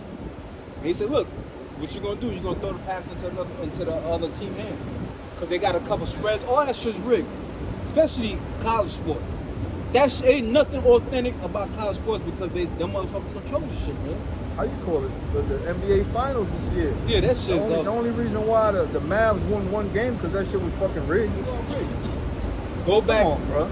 to the Portland Lakers series when Pippen was on Portland. If you go watch that game and see that shit ain't fucking rigged, you got no clue in your fucking brain. The Lakers Sacramento series. And there's no way those two teams shouldn't have beat the Lakers. But it's a game. Oh, the quarterback said, look, in the beginning of the season we get a script. San Francisco? He said they gave a script, and the beginning already tells you what's gonna happen throughout the whole season. And this is an ex-NFL player saying we get a script. Shaq said that too. He said it too. He said Pat Riley said, yeah, because the playoffs is gonna end In Indiana. in Indiana. Right, I remember that. Yeah. How the hell you know that? Yeah. Because it's all a game. So that means you got magnetic That's why I said they basketball. want to be like the Most High, because the Most High Controls. He rigged this in our favor. That's how we know at the end of it, you white boys lose. It's clear as day. It said there was no more place found for them in heaven. Michael and his angel fought against the dragon and his angels, and there was no more place. It's already set in stone that no matter what happens, there's gonna come a time that the Israelite man's gonna have his foot on the Edomite man's neck. We ain't gonna say black or white. We're gonna say the Israelite man and the Edomite man. When it's all said and done, said Jacob is the beginning of it that follows. So who's Jacob? Why do you think it's so important to dismiss the Bible? Out of all people on the earth right now, who benefit most from the Bible not being real, and who benefit the most from the Bible being real? We do. We benefit for this being. If this ain't the truth, Now we're finished. we don't. How the fuck we gonna get out this We're position? finished. When we got a whole bunch of sellout niggas betraying us every day in this society. If this ain't real, we're fucked. We're fucked. Humanity is fucked. Yeah. Yeah, real talk. There has to be a God governing Right. over this, Right. and according to His word, this world is always going to exist. The earnest expectation of the creature. The question: who's going to be in a position of power? Why do the heathen rage? And the people imagine the same thing. They all think the same way. They know fucking friends. All nations are enemies. They may come together, toast, and do all this little superficial shit for the camera. But the Most High put a spirit on every nation to want to be in that top position. That's why as soon as you niggas is locked up in jail, what happened? Every nation go to their own. The dude bought coffee from a nigga and they stabbed him the fuck up, a cracker. They try to beg him, look, he's young, he didn't know what he was doing. They said, nah, because they hate. You could buy coffee for a Mexican, Yeah. you could buy coffee for but you bought coffee for a nigga, you gonna pay for that. And they stabbed the kid up. Yeah. That shows you deep down inside, everybody knows the number one threat is the black man. And number two, every nation is supposed to be amongst themselves. You had Samoans that were Bloods, which is a black gang. There's still bloods out there. But when they was locked up, Jake got into some beef, they backed up. They said, nah, we ain't getting involved. They went with their own people. Whatever they own But set. no, not even their own set, they went with their own people. They say, look, we ain't dealing with nigga shit. But yeah, you banging a nigga gang.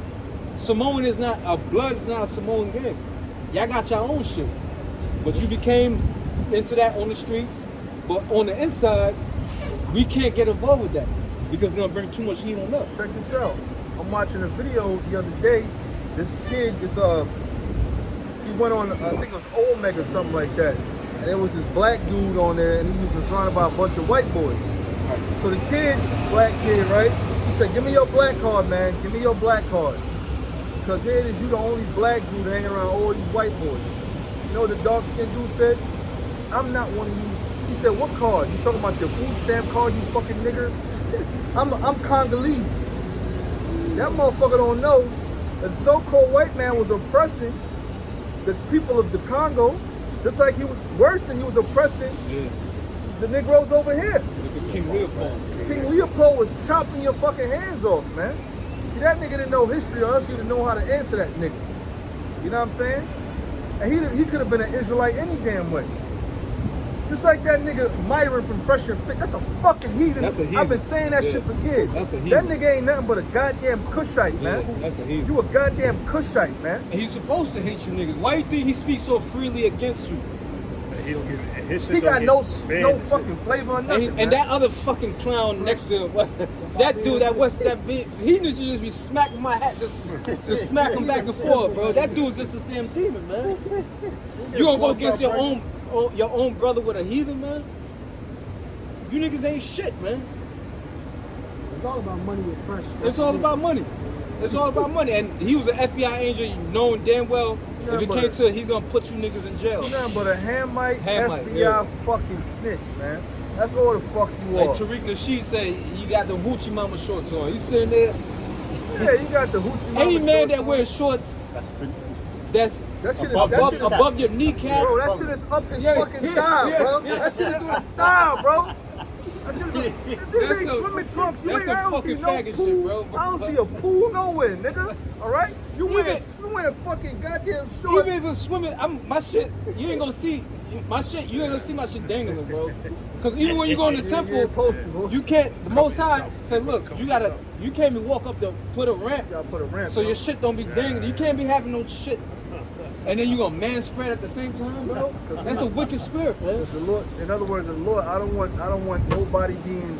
Reveal your nakedness. That's But I private want to parts. reveal your nakedness. Yeah, it is. I don't want no fucking laughter up in here. I don't want no. You can't get bullshit. drunk. Yeah, You can't get drunk. You yeah. can get drunk in your own private house, but once you come and attend to the Most High service, you can't be drunk. Hell no. Hey, it's crazy because you could tell that's the spirit now. Right. As far as like that whole homo shit, because even in the 80s, you had guys that used to wear shorts like that. Right, they were You know what I'm faggots. saying? Not even saying faggots. Oh, the basketball Yeah, players. that too, but niggas like regular. Yeah, niggas you in right, the you right. Because it was a certain spirit out. You're right, yeah. It was a certain spirit Yeah. out. But nowadays, that spirit of that homosexuality shit, that shit is heavy out Yeah, here. it's So right. if you out there with that, It's more, yeah. it's more you're like, right, oh you're right. yeah, you a faggot. You're right, because at one point it wasn't that serious, Yeah, yeah. but it still was off. But it was we all, lost. but it was like, Yeah. you had Right. grown men that was wearing Right. shorts like that. That's It true. wasn't That's like, true. yeah, it Yeah. wasn't like, oh my God, you a faggot. Yeah, But that's now true, you that's see true. it. Now Yeah. it's like, You're 100% right. it's Now prevalent. you Like, you yeah. come in with some high water shorts. Yeah, you whoa, for real. You know what I'm saying? Back in the Oh, you got ancient some world, what I'm about to say some kid capris though. Some capris. some You a capris bitch. with your You's a ankle bitch. showing and fucking. You was a bitch, man. You You wearing can't capris. be rocking them I type wear of some style, basketball bro. shorts before anything, man. You I can't ain't wearing no capris, bro. I'm Remember, not wearing no goddamn we were capris. covered people. That's why it's called private parts. The only And place. we had the third leg back Yeah. then too. Yeah, you can't be We done having fell a logo. long way from glory. You fucking your shit dangling out in public. That's just wickedness, man. That's why it's called private. That's why Noah was uncovered in his Check it tent. out. Allowed. Right here. And That's Judah. Judah. That's Judah. I'll get him out. You got the key? Allowing Judah. But Yeah. Nah, just Judah got to come Go out. ahead. No, you was gonna say something? I was just saying, zoom you off. All right. Go ahead. This is Isaiah chapter 13 and verse 14. And it shall be as the chase road. Yeah, talking about what? The day of judgment. The chase road is talking about what? These are the nations that the Most High, basically, you're gonna be hunted like game. The same way, see, Jake, the average Israelite just don't hunt unless they following Esau's protocol. In the ancient world, we hunt for food. We didn't just go around just slaughtering animals just for the sake of fucking fun. And in certain animals that's not for food, you're not supposed to be like, I'm hunting rabbits. You ain't supposed to be Yeah, fucking just kill 'em. hunting rabbits, Possum pepper. possums, Put 'em in the wall and and shit. all this crazy fucking madness. You hunted for fucking food. Yeah, not for And, Clothing. you knock down a bison, that bison can last a minute. Yeah, hell You yeah. knock down a deer, that can last a minute. Then you get with the fur as clothing. But they just Leather. do it wickedly. They have a bloodlust. That's why I said, see if that has not hated blood shall pursue. But that's his nature. That's his Cunning nature. hunter. Cunning He was a cunning hunter. Cunning Jacob was what? Plain man, Dwelling in tents. intense. He's a cunning sodomite. So you see a Jake into all this adventurous shit, then you Yeah, got yeah, questions he his soul. Cause Jake ain't gonna wake up and say, yo, let's go mountain climb. Or Jake ain't gonna Not wake me. up and say, yo, we're gonna go sleep in the wilderness for that's not a not nigga our spirit. spirit. That's not our spirit. That's they supposed to do silly shit like that. Cause that's their spirit, man. You go and hunt in the field for food. Once you got your food, there's no reason for me to be fucking spraying. There's a shit on True TV or one of them shows. This motherfucker will spray elk piss in his fucking. Yeah, I seen that. You know what I'm saying? Yeah. To attract the fucking animal, he would spray elk piss on himself. He said he even sprayed in his mouth. God. So you dealing with a cunning hunter, man. But a nigga ain't going to that fucking stream, Yeah. man. He'll dress up like the grass and shit.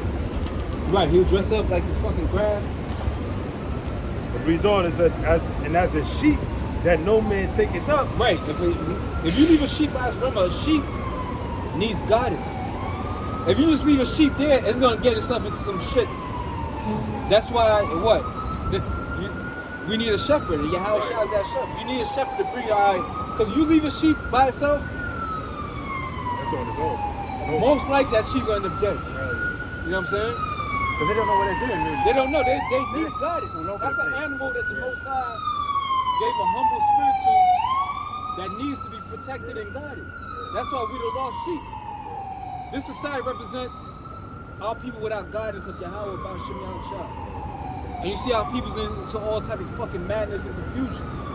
Back then it was a little bit better because we still knew we was Israelites. Right. And we had some type of understanding of the law. What it says, even the wicked scribes and Pharisees says, the people that know not the law is cursed. Which is true. If you don't got this understanding, what life do you got? You can read all the books in the world, you get all the education in the world. This is wisdom. Books don't give you wisdom. You get knowledge from books, you be knowledgeable about certain topics, but where's the wisdom to apply that knowledge? And these other books don't teach you the fear of the Lord, which is the beginning of there you wisdom. go, which is the beginning of wisdom. That's why Solomon told Rehoboam, say what? Beware of many books. Yeah. There's no end, and much study is weariness of flesh. When it's all said and done, whatever knowledge you have acquired, if it doesn't lead to your salvation or day of nuclear destruction, what relevance is it? What we teach you is relevant to what? Salvation, when the true God is ready to judge this world.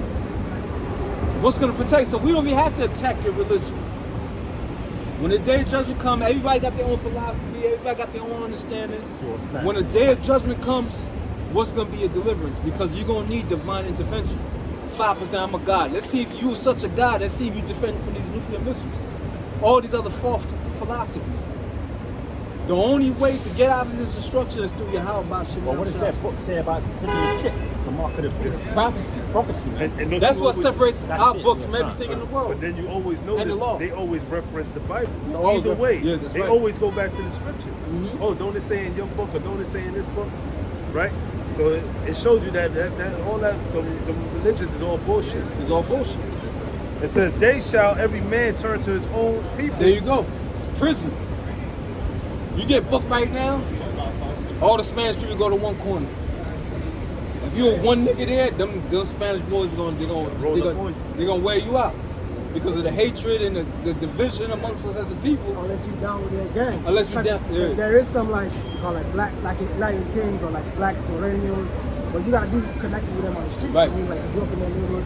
So you Your just mother like might be black- Mexican, like some dude in California. His mother's Mexican, so he always do like a little skit, like, "Yo, man, nah, we can't tattoo you, man." Nah, man, my mother's like, "Oh, you one of us?" He said, and I said, "Come on."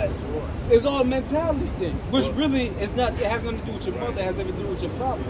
But this is this upside down world, Or if you a Jake and you speak Spanish, right? You get a pass. you get a pass too. Well, the rapper Will I Am, remember Oh, from, yeah, yeah. that Right. group?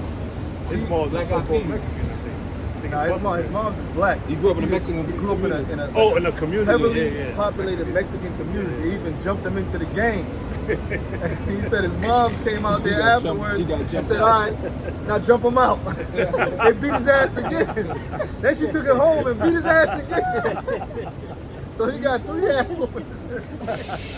in the same day.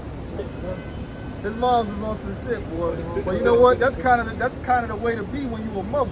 You know what I'm saying? You got to know how to be cool. You You know, jumping. got to know how to be cool. You know what I'm saying? With outsiders. But in the same token, you got to know when to lay the Lord down for yours, man. You know what I'm saying?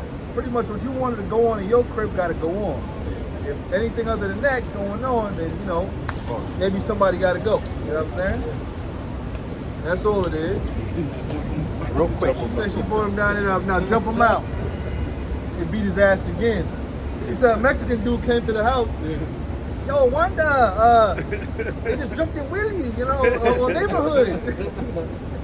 He said, "Oh yeah?" He said, "Now jump him out." They beat his ass again. And she brought him home and whooped his ass again. Like I said, he got 3 ass whoopings in the same day. That's funny as hell. Precept real quick to that. Sirach 13 and 15. No. Yeah. Sirach 13 and 15. Every beast loveth his like, and every man loveth his neighbor. All flesh according to kind, and a man will cleave to his like. That's what you were speaking about. But in the beginning, everybody was dark skinned. Yeah. In the beginning. Yeah, You know what I'm saying? Even though the Lord could give a person a little lighter shade or so on and so forth, nothing new under the sun. You know what I'm saying? People act like red bones only came in because, how you call it?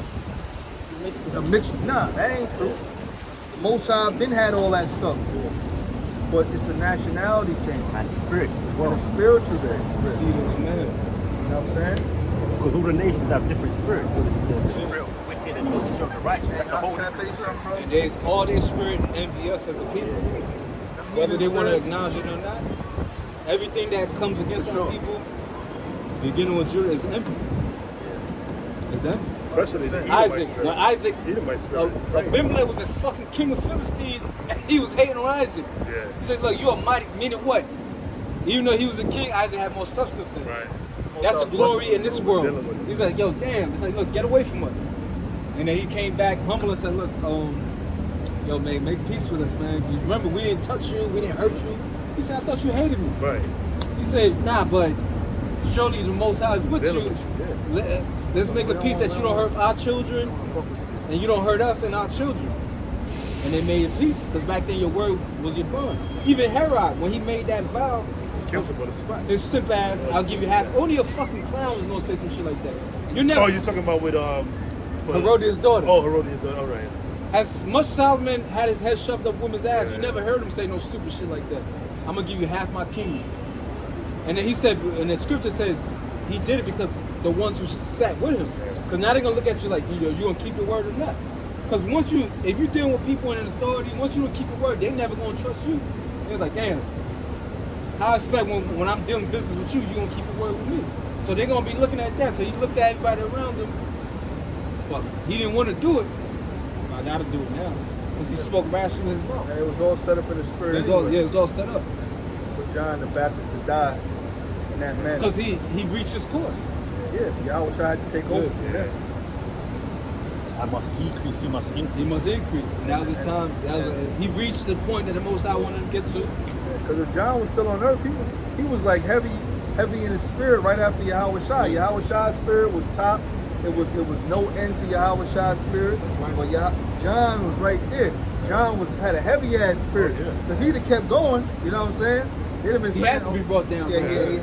he had to go back into the So spirit. he died like 30 something, because Yahushua died 33, so John had to be like 30, 35, or 30, because he was like 6 months older than the Lord. Yes, So he's like like 34. Yeah, he's probably like 34. They're taking some of their shine. Which he exactly. couldn't, So because to even when speak, Yahushua was dead, they was like, yo, He was still asking about they was like, yo, he's about him. baptized, and he's like, yeah, he said he can't receive none unless he gets in heaven. You heard I told you that I'm beneath him. So he made it clear, yeah, he's doing what the Most High wanted to do. He's showing humility. He's bowing his neck unto a man that's lesser than him. That's right. You said, I'm not even worthy to fucking touch his shoes. It's in the latitude. But yet Yahushua fucking washed his disciples' feet. That's why I said, let another man's mouth deceive me. Because Yahushua said, look, out of everybody that was ever born, like you always bring out, what you went out to see? A weed blown in the wind? What you out to see? A man clothed in soft raiment? You're looking for something that outward appearance. Said, nah. Those that wear soft clothing, they in king's house. You see a prophet, and it said much more than a prophet, man. Because out of all the men born of women, they have not risen a greater than John the Baptist. But he that is least in the kingdom is greater than he. Why? Because he had sins. He had sins in that life. Even though he was still blameless in the eyes of the Most High through the blood of Yahweh Shai, he still committed sin. But in the kingdom, even a low-life, grimy nigga right now, the grimiest nigga you could think of, a nigga on Skid Row selling drugs, doing all kind of shit, TD filthy as hell. A nigga in Kensington, New York, just filthy as fuck. Diddy. All right? You know what I'm saying? Guess what? He's going to be greater in the kingdom than John. Because why? Because there's not going to be no sin. All right? In the state that John was in here on the earth. Yeah. But in the state that Kingdom. John's going to be in the kingdom, Oh, he's forget going to be about way it. greater than Forget about it. 12 is greater than him, but The water, everybody's- the Wadi. That you have to clarify that. That's true. Outside of the 12, when you're outside, everybody gonna be like, yo, they're gonna be checking for him. Because Paul. Because Paul's not a part of the 12 too. Nah, Right. Paul ain't the 12. Nah, he ain't no But he's gonna be up there though. Yeah. That's like We when know, you say and he's we gonna know be who up that there. is. Through the spirit. Hey, hate it or love it. You know, look, it is what it is. man. It is what No matter it what is. you say. Man ain't gonna be out here teaching the word for damn near 40 years and not be a great man of the Lord. That's it. That ain't no goddamn question about it. Through the spirit. Yeah, well, when according to the story, when Abba was leaving, and when Marsha and Ikasaria came to him, they were like, this is who you are in the book, and he didn't want to accept it. According to the story, he didn't want to accept his position. So Let another man let esteem another you. man esteem you. You know what I'm saying? Nobody got control over that. You are who you are. Whoever Jeremiah is, okay, whoever Habakkuk is, whoever Obadiah, Isaiah, or through the spirit we believe that Isaiah and Paul gotta be the same guy. You know what I'm saying? So these great men, whoever they are in the spirit, we don't know. You know what I'm saying? But this is what we do know. They got to be here. Are they going to be here? Sure. They gotta be here. And they can be coming in the name of Yahweh Bashim Shai. Without a doubt, Without a brother. doubt. Because why they did it back then. Right. And the spirit of the prophets is subject unto the prophets, man. You know what I'm saying? Yeah, right? Yes, sir.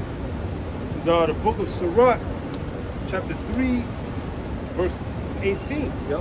It says, the greater thou art, the more humble thyself, and thou shalt find favor before the Lord. There you go. And that's plainly put, man. If you're in a great position of great authority, you really gotta humble yourself, man. Don't be walking around like you this top dog all the time. I seen a video of Cristiano Ronaldo. Obviously he's, you know what I'm saying, he's great in the soccer world. I mean, really, you a peasant in our eyes. You don't mean, I don't give He a looked fuck like a what you got. faggot. The dude that was crying over him, the nigga that fell to the ground. I ain't Or was see a that. video of dude basically worshiping this dude. Oh, he bro. was like, don't cry, don't cry. Yeah, he fell to the ground. Like, yo, did this dude heal somebody in front of you, bro? That dude's fucking kicks. Oh, I was about to say field goals. He kicks up. Yeah. But this dude, what's the dude named Ice Speed? He's like one of them. Yeah, Ice influencers. Speed. Yeah. This dude fell to the Straight ground dude. like he saw Yahweh Shah said. Well, I don't even say that because he wouldn't give Yahweh Shah that respect. Nah, he wouldn't. I'll tell you what, this nigga Cristiano Ronaldo, With his toenail polished and he shit. fucking, he signing a shirt, he trying somebody's t-shirt, and he tell the person, pull the t-shirt back, bro. Pull the t-shirt back. And he makes a gesture like this. You know what I'm saying? Like he telling somebody to shoot, you know what I'm saying? And the dude just humble himself and come back and he signed the shit. Listen, man, no man really got that authority to do all that. But they gave him that. When you approach somebody with that spirit, you basically make them do that to you. Because you come like, he can't do that shit to us. Hell no, Because man. we ain't gonna look at him in that light. Right. You see us, and like, You a surf compared to us, man. I wouldn't even know who the nigga was. I mean, I know You know what I'm saying? I know who the motherfucker is.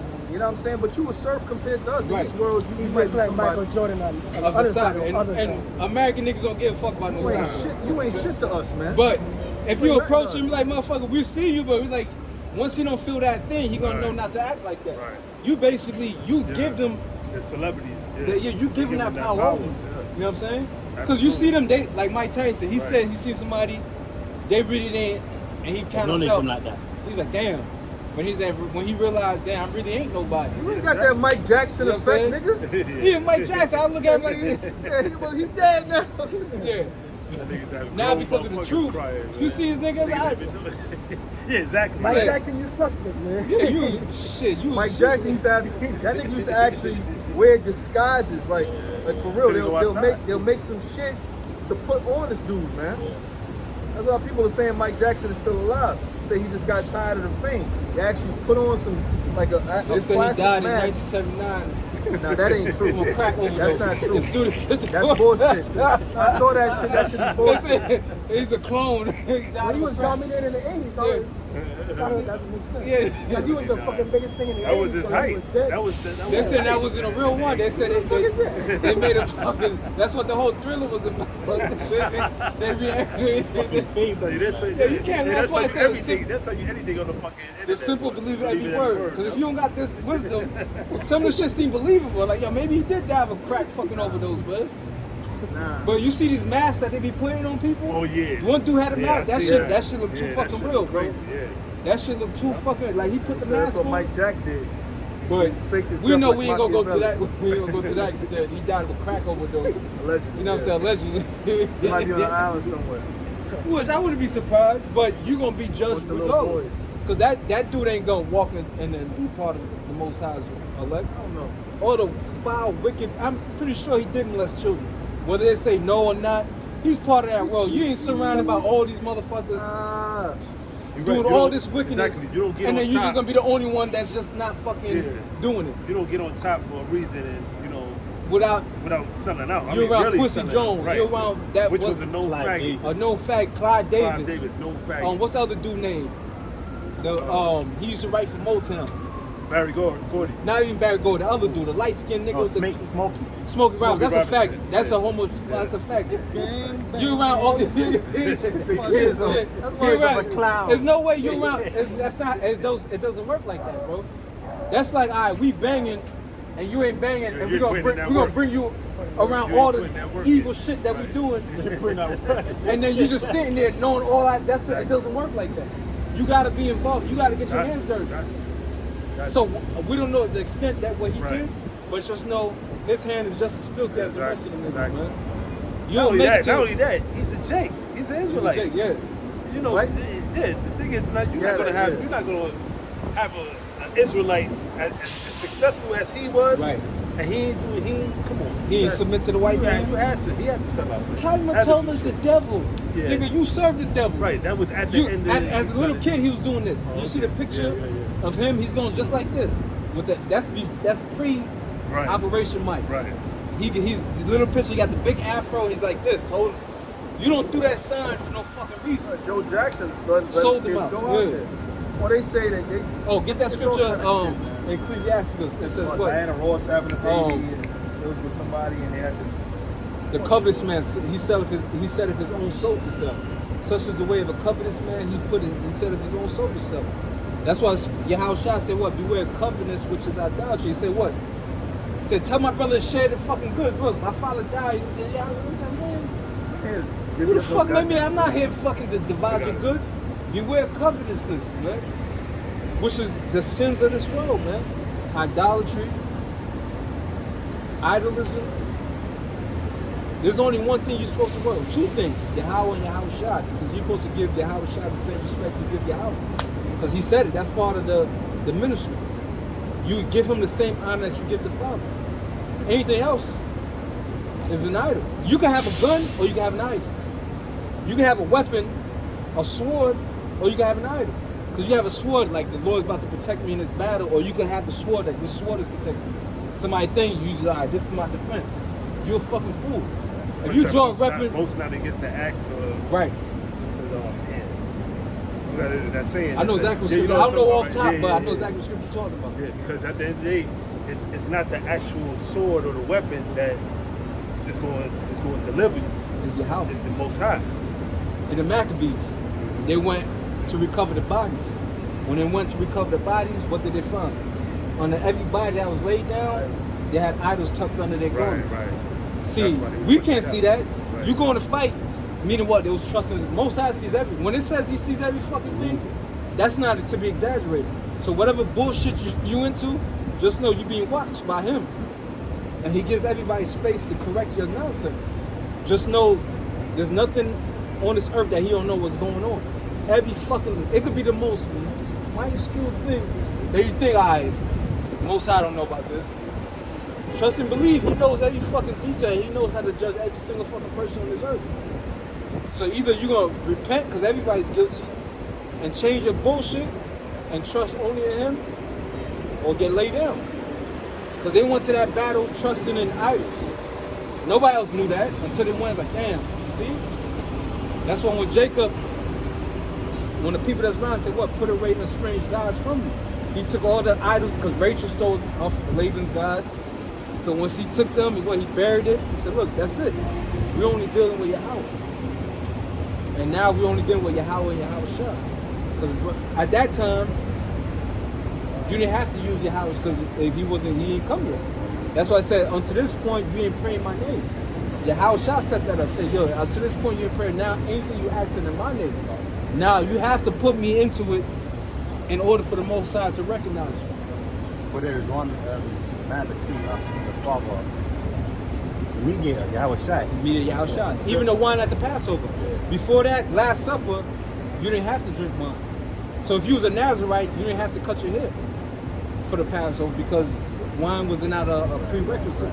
But once Yahweh Shai set that statute, said this you do often in remembrance of me. So we won't drink wine just for the sake of we're doing it and thinking about him until he comes back. You know what I'm saying? So now if you are, well, we don't do the Nazarite thing, but if somebody's a Nazarite now, they got to cut their hair. That's why John the Baptist didn't have to cut his hair for the Passover and all that stuff, because it wasn't instituted yet. It wasn't established yet. Got something, because you said something and the truck passed by, and I saw what it said, and it said Global AV Group, you know, and the term AV, or the acronym, stands for audio visual. You said the Most High sees everything that's going on. Yeah. Who's the audio visual group? The angels. The angels, yep. The eyes of the Lord upon. As soon as you said that, the Spirit had me turn. I see the truck pass by. It said Global AV Group. I said, damn. I looked it up. The acronym AV means audio visual. So who's that group? It's the angels. They recorded everything, man. Everything. Look at the ozone there like a big ass lens. You know how you got camera lenses? Exactly what it is. You see to us, Magnifying glass. you like this big in the eyes of up there. So literally every single square inch of the earth is seen with clarity. So you think you might, that's why it says such only fair the eyes of men. You think you're gonna go to this dark room and bang this man's woman out, and you think, all right, nobody's gonna be able to know. Because remember, when they committed adultery in the ancient world, you had to be basically James Bond. You couldn't just walk into a man's house and not be questioned. You couldn't be, that's why, when Yahushua spoke with the woman at the well, when the disciples came, what did it say? Why nobody's asking why he's speaking to this woman? Because you just don't hold a casual conversation with a fucking woman that's of age. Now she's she's not married yet, then they'd be like, you're trying to court her. You're trying to bring her into your fold. But she's at a certain age, like, yo, why the fuck are you talking to this woman for? You know what I'm saying? Because most likely she's mad. Like, you go amongst our people, there's single people all around because we ain't corrupted. Go around the East Indian. If they're not Americanized, it's gonna be hard pressed.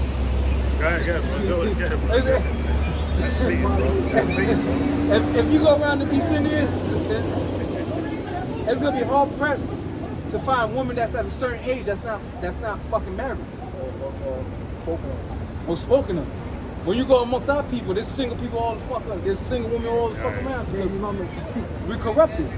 But you ain't gonna go walk up to one of them heathen women that still has some type of structure from their old world and I see they ain't involved in a relationship. And they're gonna press you. You ain't gonna walk, yo, why you, there's certain men, you walk up to their daughter, they're gonna come check you. What's the business you got? Yeah, what business you got? You no. You ain't married no fucking nigga. You stupid? Smack up. Yeah, you ain't married. Or the dude, the bitch, she wore her American clothes to some formal gathering. They beat the bitch to death. Oh yeah. Then they say, well, we taking her to the hospital and they hung her over the fucking bridge. Oh yeah, now we got her. We're gonna take her to the hospital. They hung that fucking bitch over the bridge because she was disrespecting their culture. Yeah, and guess what? That wasn't the first offense, obviously. Because you don't just flip for that. You know what I'm saying? Just kill her ass right there. She must have been doing shit over, talking all kind of shit in the house. And after a while, you get fed up with her shit, and you just fucking the hell with it, man. Call it honor killing. There you go, because you upholding the customs of your forefathers, man. But you so-called Negroes, you don't uphold the customs of your forefathers, man. See, the thing you is, don't fucking know. That's our job to teach you. They might know certain things, but they still don't uphold it. They still don't uphold it. Who the hell don't know that's in a black household, all right, that grew up in the so-called church, that know you should not consume swine's flesh, all right? But every time you go to BBQs, or you might go to another barbecue spot, you eating goddamn pork ribs, man. Personally, which I have both. When I was in the world, I have unfortunately consumed swine's flesh. I'm be honest with you. The dog want to learn something. Everybody done it, consciously or unconsciously. Even if you ain't do it consciously, you ate pork. I've done it. You know what I'm saying? You eat Skittles, you eating pork. Yeah, You eat fucking Sour Power, you eating fucking pork. Oh shit, bro. Personally, the beef ribs taste a whole lot better. You know, the beef ribs taste a whole lot better to me. See, that's how Right? chick. It was like women supposed to be dressed. Yeah. I got something. Yeah, man. This is Deuteronomy chapter 32, verse 7. Deuteronomy means second book of the law. It says, remember the days of old, consider the years of many generations. Ask thy father, and he will show thee. Nowadays, you ask your father some shit, and he making you completely go off, man. Nowadays, fathers are encouraging their sons to get with a woman that has a man. You know? And when their son ends up dead, they crying and shit, but you done gave him the advice. You're supposed to be wise enough to instruct the younger generation to do things that are righteous in the eyes of the Lord. Just like the scripture tell you about the older women. The older women to teach the younger women to love their own husbands. Matter of fact, you can get it if you know, I think it's in Titus. Could be in Titus, if I'm not mistaken. All right? Teachers of good things. Teachers of good things. These broads ain't teaching their daughters nothing good. Eagles and shit. They telling them, oh, if he ain't trying to do it, then get you another nigga. You know? Well, have options, girl. Have options. When did the Lord tell you to do that? The Lord said, and thy desires shall be to thy husband, and he shall rule over thee. Oh, he too controlling. Bitch, if you married a nigga, you said you gonna honor and obey. And that's vow alone. You saying that what? You giving this man authority above you. Don't tell me about no controlling. Okay? The Most High gave me the power to control your ass. Because if you leading yourself, you're gonna fall into destruction. Because you a dumb, simple-minded ass bitch. And according to Job, it says that the Lord has deprived you of wisdom. Okay? You nothing but a dildo head. Yeah, but yet they looking for somebody to lead them. You know, they looking for a man to lead That's them. what all these hoes say. Yeah, that's what they say. But when you get Oh, like the balloon popping yeah, show. yeah, I'm looking for a leader. Yeah. I'm looking for a provider. All that means that you a broke ass bitch. You ain't got shit going on. You be looking for a nigga to look out for your ass. All right? The chicks be like 30 something too, man. You And they got 30-something multiple years kids. old. And they got multiple kids. So what the man. hell? What the hell that mean? Multiple babies. Now what I gotta do? Now what I gotta do? I gotta. You got one chick. She was up there trying to have a nigga adopt her kids. And if the nigga adopted her kids, you know what would have happened? The nigga would be on child support for 3 kids that ain't his. Are you fucking mad? I believe it was one chick. She basically was like, you know, he basically was like, you know, she popped the balloon on him because You ain't the qualified, queen. nigga had, I guess, some tight shorts on, right? Tight pants on, right? But yet, this bitch had 3 kids. Oh, yeah, That was the shit, right? Light skin too? Yeah, 3 kids. Bitch is washed up. But here it is, right? She looked good. Yeah, she looked at alright. She looked at alright. Spanish chick? No. Light skinned black girl, you know. So, you know, but instead of her humbling herself, she couldn't find nothing wrong with the dude, but just because he had some tight pants on. Oh, I know what you're talking about. She kind of busty. She had the braids and shit. Yeah. Nah, she was looking good. Yeah, so it's like, I'd come on. have got her up out of there. At the end of the day, you are at the bottom of the totem pole. We're not looking at. We're looking for young flesh. Exactly, virgins, without kids, without, you know what I'm saying, baby daddies, whatever. No baggage, right? But yet, I don't want your anal cavity penetrated, man. Okay? Like you gotta have nice. Once you've been with a nigga for mad long, all right? That wicked ass nigga gonna do all kind of stuff to you, man. All right? there's a certain level, there's a certain way you ain't supposed to go with a woman. There's certain distance you ain't supposed to go with a woman. The majority of these chicks right now, with all this shit in the music, they done ate niggas' asses. They done took it up their. I'm being honest with you, even though I'm getting a little, vulgar, but I'm being honest with you. It's real. You know? Picture you. 3 years ago, this chick was eating somebody's ass. All right? And now you all in love with this chick. Tugging it down. No, it's fucking sickening, bro. Come on, bro.